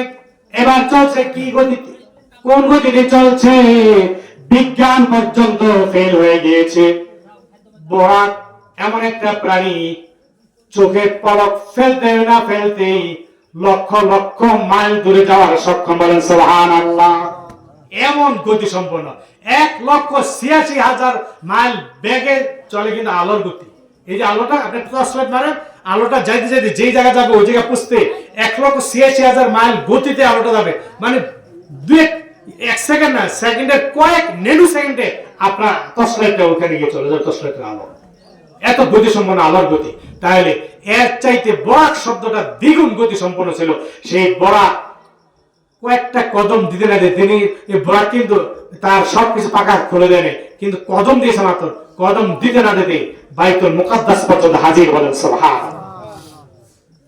নামাজ আদায় করলেন, রাসূল সাল্লাল্লাহু আলাইহি ওয়াসাল্লাম তিনি ইমামতি করলেন, সাইয়্যিদুল মুরসালিন উপাধি তিনি পেয়ে গেলেন। তারপর নবী রাসূলদেরকে নিয়ে সেখানে নামাজ শেষে তিনি মিটিং করেছেন, অনেক আলোচনা করেছেন। আল্লাহ নবী সাল্লাল্লাহু আলাইহি ওয়াসাল্লাম এবার তিনি মেরাজ যাবেন। এবার কিভাবে যাবেন? বাইতুল্লাহ মক্কা মুকাররমা থেকে বাইতুল মুকাদ্দাস ফিলিস্তিন পর্যন্ত আল্লাহ রাসূল সাল্লাল্লাহু আলাইহি সাল্লামের বুরাকের চলমান গতি শেষ হয়ে গিয়েছে, বুরাকের কাজ শেষ হয়ে গিয়েছে। কারণ এই পর্যন্ত রাসূল সাল্লাল্লাহু আলাইহি সাল্লামের বাশারী রূপ নিয়ে তিনি প্রমাণ করেছেন। বাশারী রূপ মনে রাখেন কিন্তু পয়েন্ট। 2 নাম্বার, মালাকি রূপ। আল্লাহ নবী সাল্লাল্লাহু আলাইহি সাল্লাম এবার তিনি উপর দিকে উঠবেন। এবার ঘোড়ায় কাজ হবে না। আল্লাহ রাসূলের জন্য আল্লাহ তাআলা আকাশ থেকে লিফট পাঠিয়ে দিলেন। লিফট, সিঁড়ি পাঠিয়ে দিলেন। লিফট বললে বুঝলেন, লিফট তো যেই গতিতে চলে তার চাইতে আরো দ্রুত গতি সম্পন্ন লিফট পাঠিয়ে দিলেন। এক পাশে ফেরেশতারা, এক পাশে হুর গেলমানরা স্বাগত জানিয়ে জানিয়ে রাসূল সাল্লাল্লাহু আলাইহি সাল্লামকে প্রথম আকাশ পর্যন্ত পৌঁছে দিলেন। বলেন সুবহানাল্লাহ। এই যে আল্লাহ রাসূল সাল্লাল্লাহু আলাইহি সাল্লাম এখন যে পথ পাড়ি দিচ্ছেন, এই পথ পাড়ি দিতে কোনো বাহনের দরকার হয় নাই। আল্লাহ রাসূল সাল্লাল্লাহু আলাইহি সাল্লাম মালাকি রূপ, নূরি রূপ নূর নিয়ে, ফেরেশতা রূপ নিয়ে তিনি এক আসমান নয়, দুই আসমান নয়, সপ্ত আসমান পর্যন্ত পাড়ি দিয়েছিলেন। বলেন সুবহানাল্লাহ। কেননা প্রথম আসমানে পাড়ি দিতে অনেক চন্দ্র, সূর্য, নক্ষত্র রাজি আছে। সূর্যকে ভেদ করে হাদিসে এসেছে, সূর্যকে ভেদ করে রাসূল সাল্লাল্লাহু আলাইহি সাল্লাম তিনি উপর পর্যন্ত পৌঁছে গিয়েছিলেন। কারণ মালাকি রূপ কোনো কিছু তাকে স্পর্শ করতে পারে না। যেমনি ভাবে জিব্রাইল ফেরেশতা, অন্যান্য ফেরেশতারাও যেমনি ভাবে চলাচল করতে পারে, কোনো কিছু হয় না, কোনো হিট, কোনো তাপ, কোনো কিছু তাদেরকে ক্ষতি করতে পারে না। ঠিক তদ্রুপ রাসূল সাল্লাল্লাহু আলাইহি সাল্লাম তিনি প্রথম আকাশ পর্যন্ত এইভাবে পৌঁছে গেলেন, তারপর দ্বিতীয় আকাশ, তৃতীয় আকাশ, এভাবে সপ্তম আকাশ পর্যন্ত তিনি মালাকি রূপ নিয়ে তিনি পরিভ্রমণ করলেন। বন্ধুগণ, আলোচনা কিন্তু মেরাজের আলোচনায় কিন্তু আমি যাই নাই, যাব না, অনেক সময় দরকার। এটুকু শুধু মনে রাখেন, প্রথম আকাশ এবং আমাদের এই জমিন থেকে দূরত্ব 500 বছরের রাস্তা, এবং প্রথম আকাশ থেকে দ্বিতীয় আকাশে ওঠার সময় যে পুরু এবং মোটা যেই জায়গাটা, ওই জায়গাটা পাড়ি দিতে আরো 500 বছরের রাস্তা অতিক্রান্ত করেছিলেন। তাহলে দেখা যায় প্রথম আকাশ থেকে দ্বিতীয় আকাশের দূরত্ব হচ্ছে 500 বছরের রাস্তা, আবার দ্বিতীয় আকাশটা পাড়ি দিতে 500 বছরের রাস্তা লেগেছে। আল্লাহ নবী সাল্লাল্লাহু আলাইহি সাল্লাম দেখেছেন প্রথম আকাশটা হচ্ছে কাঁচ দ্বারা তৈরি। আবানাইনা ফাওকাকুম সাবান শিদাদা, আমি আসমানকে শক্ত আবরণ দ্বারা সৃষ্টি করেছি। যে কোনো একটা ছাদ তৈরি করলে এটার একটা পিলার দিতে হয়। এই যে তাবু টানাইছে, টানানোর মধ্যে দেখা যায় কোনো না কোনো পিলার বা বাঁশ দিতে হয়েছে, কিন্তু আসমান আল্লাহ তাআলা শক্ত আবরণ দ্বারা কাঁচ দ্বারা তৈরি করে রেখেছেন, একটা পিলারও দেন নাই। বলেন সুবহানাল্লাহ। মাথা নত হয়ে যায় আল্লাহ সম্বন্ধে যদি ভাবি, সৃষ্টি সম্বন্ধে ভাবলে মাথা নত হয়ে যায়। কাঁচার একটা আসমান আছে, দ্বিতীয় আসমানটা এমন 500 বছরের পুরু এবং মোটা। ওই আসমান পাড়ি দিতে আল্লাহ নবী সাল্লাল্লাহু আলাইহি সাল্লামের 500 বছর লেগেছে। এইভাবে দেখা যায় দ্বিতীয় আসমানকে দেখা গেল লোহার তৈরি, লোহার একটা আসমান আছে। তৃতীয় আসমান হচ্ছে পিতলের তৈরি, চতুর্থ আসমান হচ্ছে রূপার তৈরি, পঞ্চম আসমান হচ্ছে স্বর্ণের তৈরি, ষষ্ঠ আসমান হচ্ছে হীরার তৈরি, সপ্তম আসমান হচ্ছে মরমর পাথর দ্বারা তৈরি। বলেন সুবহানাল্লাহ। স্বর্ণের আকাশ আছে আল্লাহ, রূপার আকাশ আছে, কোনো কিছুর অভাব আছে? আল্লাহ কেমন আল্লাহ? তাহলে সেই আল্লাহ রাব্বুল আলামিন তিনি খুঁটি ছাড়া আসমানগুলি তৈরি করেছেন, সবগুলি পাড়ি দিয়ে সিদরাতুল মুনতাহা পর্যন্ত। কোথায় সিদরাতুল মুনতাহা? সপ্তম আকাশ থেকে আরো 500 বছরের রাস্তার দূরত্ব হচ্ছে সিদরাতুল মুনতাহা, সেইখান পর্যন্ত পৌঁছে গিয়েছে। সেইখানে যাওয়ার পরে জিবরাইল হাসান বলেন, শেষ হুজুর, আমার স্টেশন এখানে শেষ। কেন? ওই যে মালাকি রূপ, ফেরেশতাদের সীমানা ওই পর্যন্ত শেষ। সমস্ত ফেরেশতাদের সর্দার হওয়া সত্ত্বেও সিদরাতুল মুনতাহা পর্যন্ত ওনার স্টেশন শেষ। এরপরে গেলে আমি শেষ হয়ে যাব। ইয়া রাসূলুল্লাহ, ইয়া হাবিবাল্লাহ, আল্লাহ তাআলা স্পেশাল আপনার জন্য ব্যবস্থা করবেন।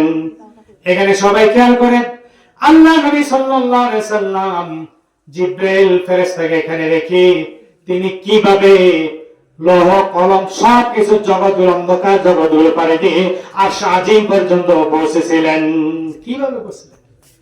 আল্লাহ নবী সাল্লাল্লাহু আলাইহি সাল্লাম তিনি কিভাবে গেলেন? রফরফ, রফরফ কি বলে? রফরফ, রফরফ কোন কোন বর্ণনা এসেছে রফরফ, আবার কেউ কেউ ব্যাখ্যা করেছেন রফরফ মানে হচ্ছে একটা এমন একটা শূন্যের মধ্যে আল্লাহ তাআলা জায়নামাজ দাও মুসল্লা বিছিয়ে দিলেন, সেই মুসল্লার উপর নবী সাল্লাল্লাহু আলাইহি সাল্লাম বসলেন, সাথে সাথে আল্লাহ তাআলা তাকে সেখানে নিয়ে গিয়েছেন। এটা হচ্ছে জাহিরি ইলম যারা আছে তারা বলে জাহিরি ওয়াজ, কিন্তু বাতিনি ওয়াজে যারা ঢোকেন, যারা নাকি তরিকত লাইনে আছেন, তারা কিন্তু এই ওয়াজ করেন না। আমি রিসার্চ করে গবেষণা করে দেখেছি, রফরফ মানে কি? র মানে রাসূল, ফা মানে ফানা, র মানে রাসূল, ফা মানে ফানা। আল্লাহ রাসূল সাল্লাল্লাহু আলাইহি সাল্লাম আল্লাহর মধ্যে ফানা হয়ে গিয়েছিলেন। সুবহানাল্লাহ। ফানা ফিল্লাহ, ফানা ফিল্লাহ হয়ে রাসূল সাল্লাল্লাহু আলাইহি সাল্লাম ওই জগৎগুলি পাড়ি দিয়েছেন। শত শত বছরের জগৎ আল্লাহ নবী সাল্লাল্লাহু আলাইহি সাল্লাম একাই পাড়ি দিয়েছিলেন, কারণ ওখানে আল্লাহ রাসূল সাল্লাল্লাহু আলাইহি সাল্লামের হাকিকি রূপ প্রকাশ পেয়েছিল। বলেন সুবহানাল্লাহ। ওই রূপের খবর জিবরাইল জানে না, মিকাইল জানে না, ইসরাইল জানে না, আজরাইল জানে না, কোন ফেরেশতারা জানে না, নবী রাসূলরা জানে না, কেউ জানেও না, দেখেও নাই।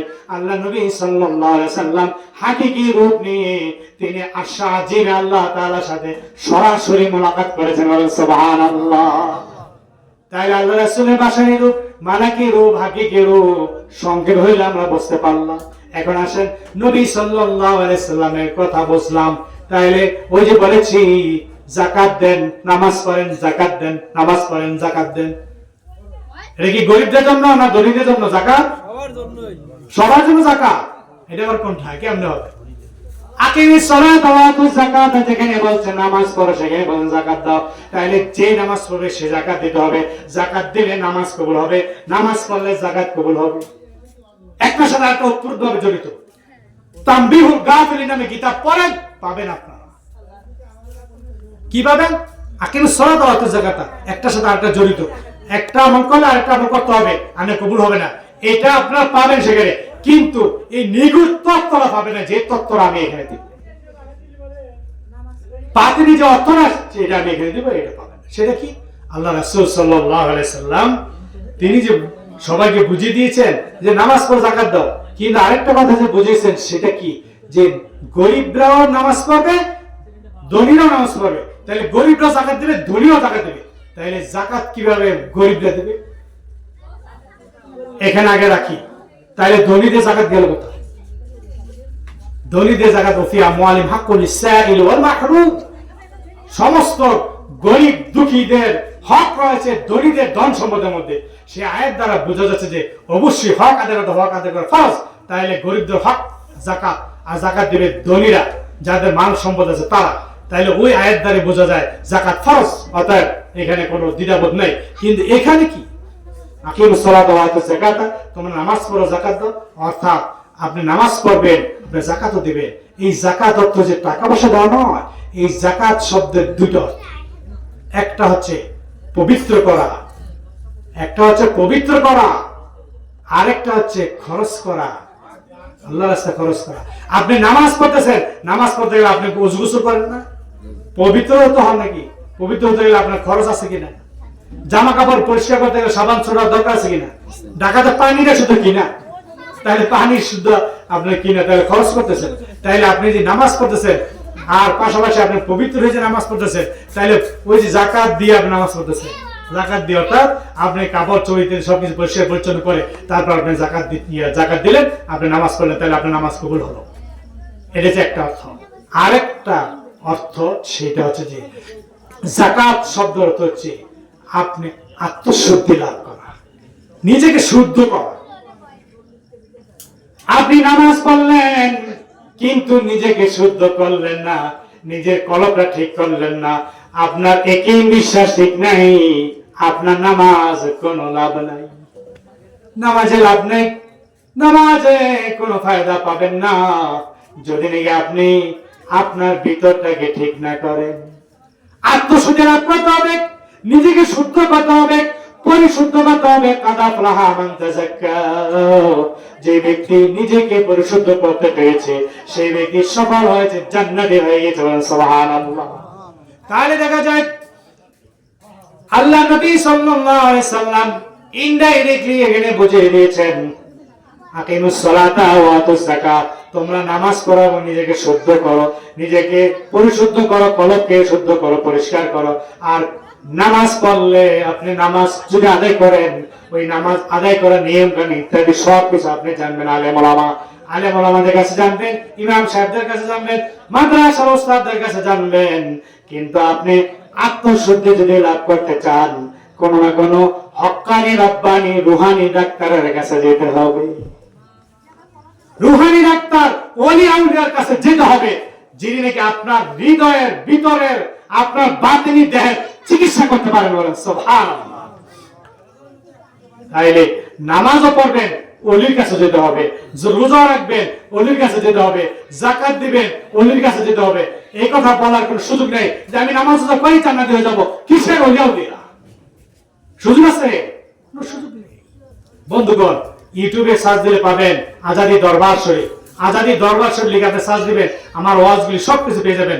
সেখানে আমি বিস্তারিত তুলে ধরেছি, বিস্তারিত আপনারা সব পাবেন। কেন আপনার ইবাদত বন্দি কবুল হবে না? আপনার যদি নাকি আত্মশুদ্ধি লাভ না করেন। আত্মশুদ্ধি কেন করতে হবে, কিভাবে করবেন, রুহানি ডাক্তার কারা, তাদের কাছে যেতে হবে কিনা, ওলিয়া ওলিদের কাছে যেতে হবে না, কোরআন দ্বারা আমি প্রমাণ করে দেখিয়ে দিয়েছি। বলেন আলহামদুলিল্লাহ। পাবেন আপনারা। আজকে সব তো বলা যায় না, একটা থেকে সব বলা যায় সম্ভব। তাহলে আমরা এতটুকু বুঝবো, আত্মশুদ্ধি লাভ করতে হবে। আর আত্মশুদ্ধি ইমাম সাহেব করে দেবে না, আত্মশুদ্ধি মাদ্রাসা শিক্ষক করবে না। আত্মশুদ্ধি করতে পারবে রুহানি ডাক্তার যিনি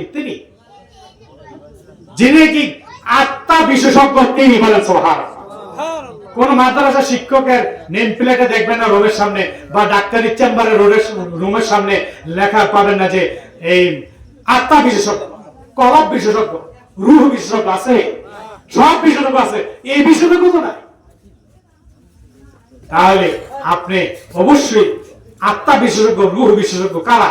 যারা নাকি আত্মা নিয়ে রিসার্চ করেন, যারা আত্মশুদ্ধি লাভ করেন এবং আত্মশুদ্ধি শিখান মানুষকে, তাদের কাছে যেতে হবে। বলেন আলহামদুলিল্লাহ। অতএব আপনারা যাবেন কি যাবেন না এটা আপনাদের ইচ্ছা। আপনারা বাছাই করবেন, এটা আপনাদের ইচ্ছা। বাছাই করবেন কি করবেন না, বাছাই করা ছাড়া কেউ যাবেন কি যাবেন না, এটা আপনাদের ইচ্ছা। আবার কেউ পীর ধরবেন কিনা, অলি ধরবেন কিনা, এটা আপনাদের ইচ্ছা। আমি শুধু আমার দাওয়াত দিয়ে যাচ্ছি। আমি শুধু আব্দুস সামাদ আজাদি রহমতুল্লাহ আলাইহির উত্তরসূরি হিসাবে আপনাদেরকে আমি অনুরোধ করে যাচ্ছি, দাওয়াত দিয়ে যাচ্ছি। আপনারা কোনো আমাদের দরবার আসতে হবে এমন না, যে কোনো হক্কানি দরবারে আপনি যান, বায়াত হন, আপনি যান, আপনার স্ত্রীকে নিয়ে যান, মা বোনরাও বায়াত হবেন। সূরা মুমতাহানা তার প্রমাণ। পুরুষরা যখন বায়াত হয় তারও প্রমাণ আছে সূরা ফাতার মধ্যে। আবার মা বোনেরা তারা বায়াত হবেন, তাদেরও প্রমাণ আছে সূরা মুমতাহানার মধ্যে। অতএব সূরা মুমতাহানার 12 নম্বর আয়াত আপনারা পড়েন, ভালো করে ব্যাখ্যা বিশ্লেষণ সবকিছু পড়েন, তাহলে ইনশাআল্লাহ আপনারা সেখানে পেয়ে যাবেন। অতএব আমি অল্প কথায় অনেক কিছু বুঝাতে চেয়েছি। আল্লাহ পাক আগে আমাকে এবং আপনাদের সবাইকেও বুঝবার এবং আমল করার তৌফিক দিক। সবাই বলে আমিন। ওয়া আখিরু দাওয়ানা আলহামদুলিল্লাহি রাব্বিল আলামিন। যদি কারো কোনো প্রশ্ন থাকে আপনারা বলতে পারেন, প্রশ্ন করতে পারেন। এখন একটু আমরা দরুদ পড়ি। সাল্লাল্লাহু আলা মুহাম্মাদ সাল্লাল্লাহু আলাইহি সাল্লাল্লাহু আলা মুহাম্মাদ সাল্লাল্লাহু আলাইহি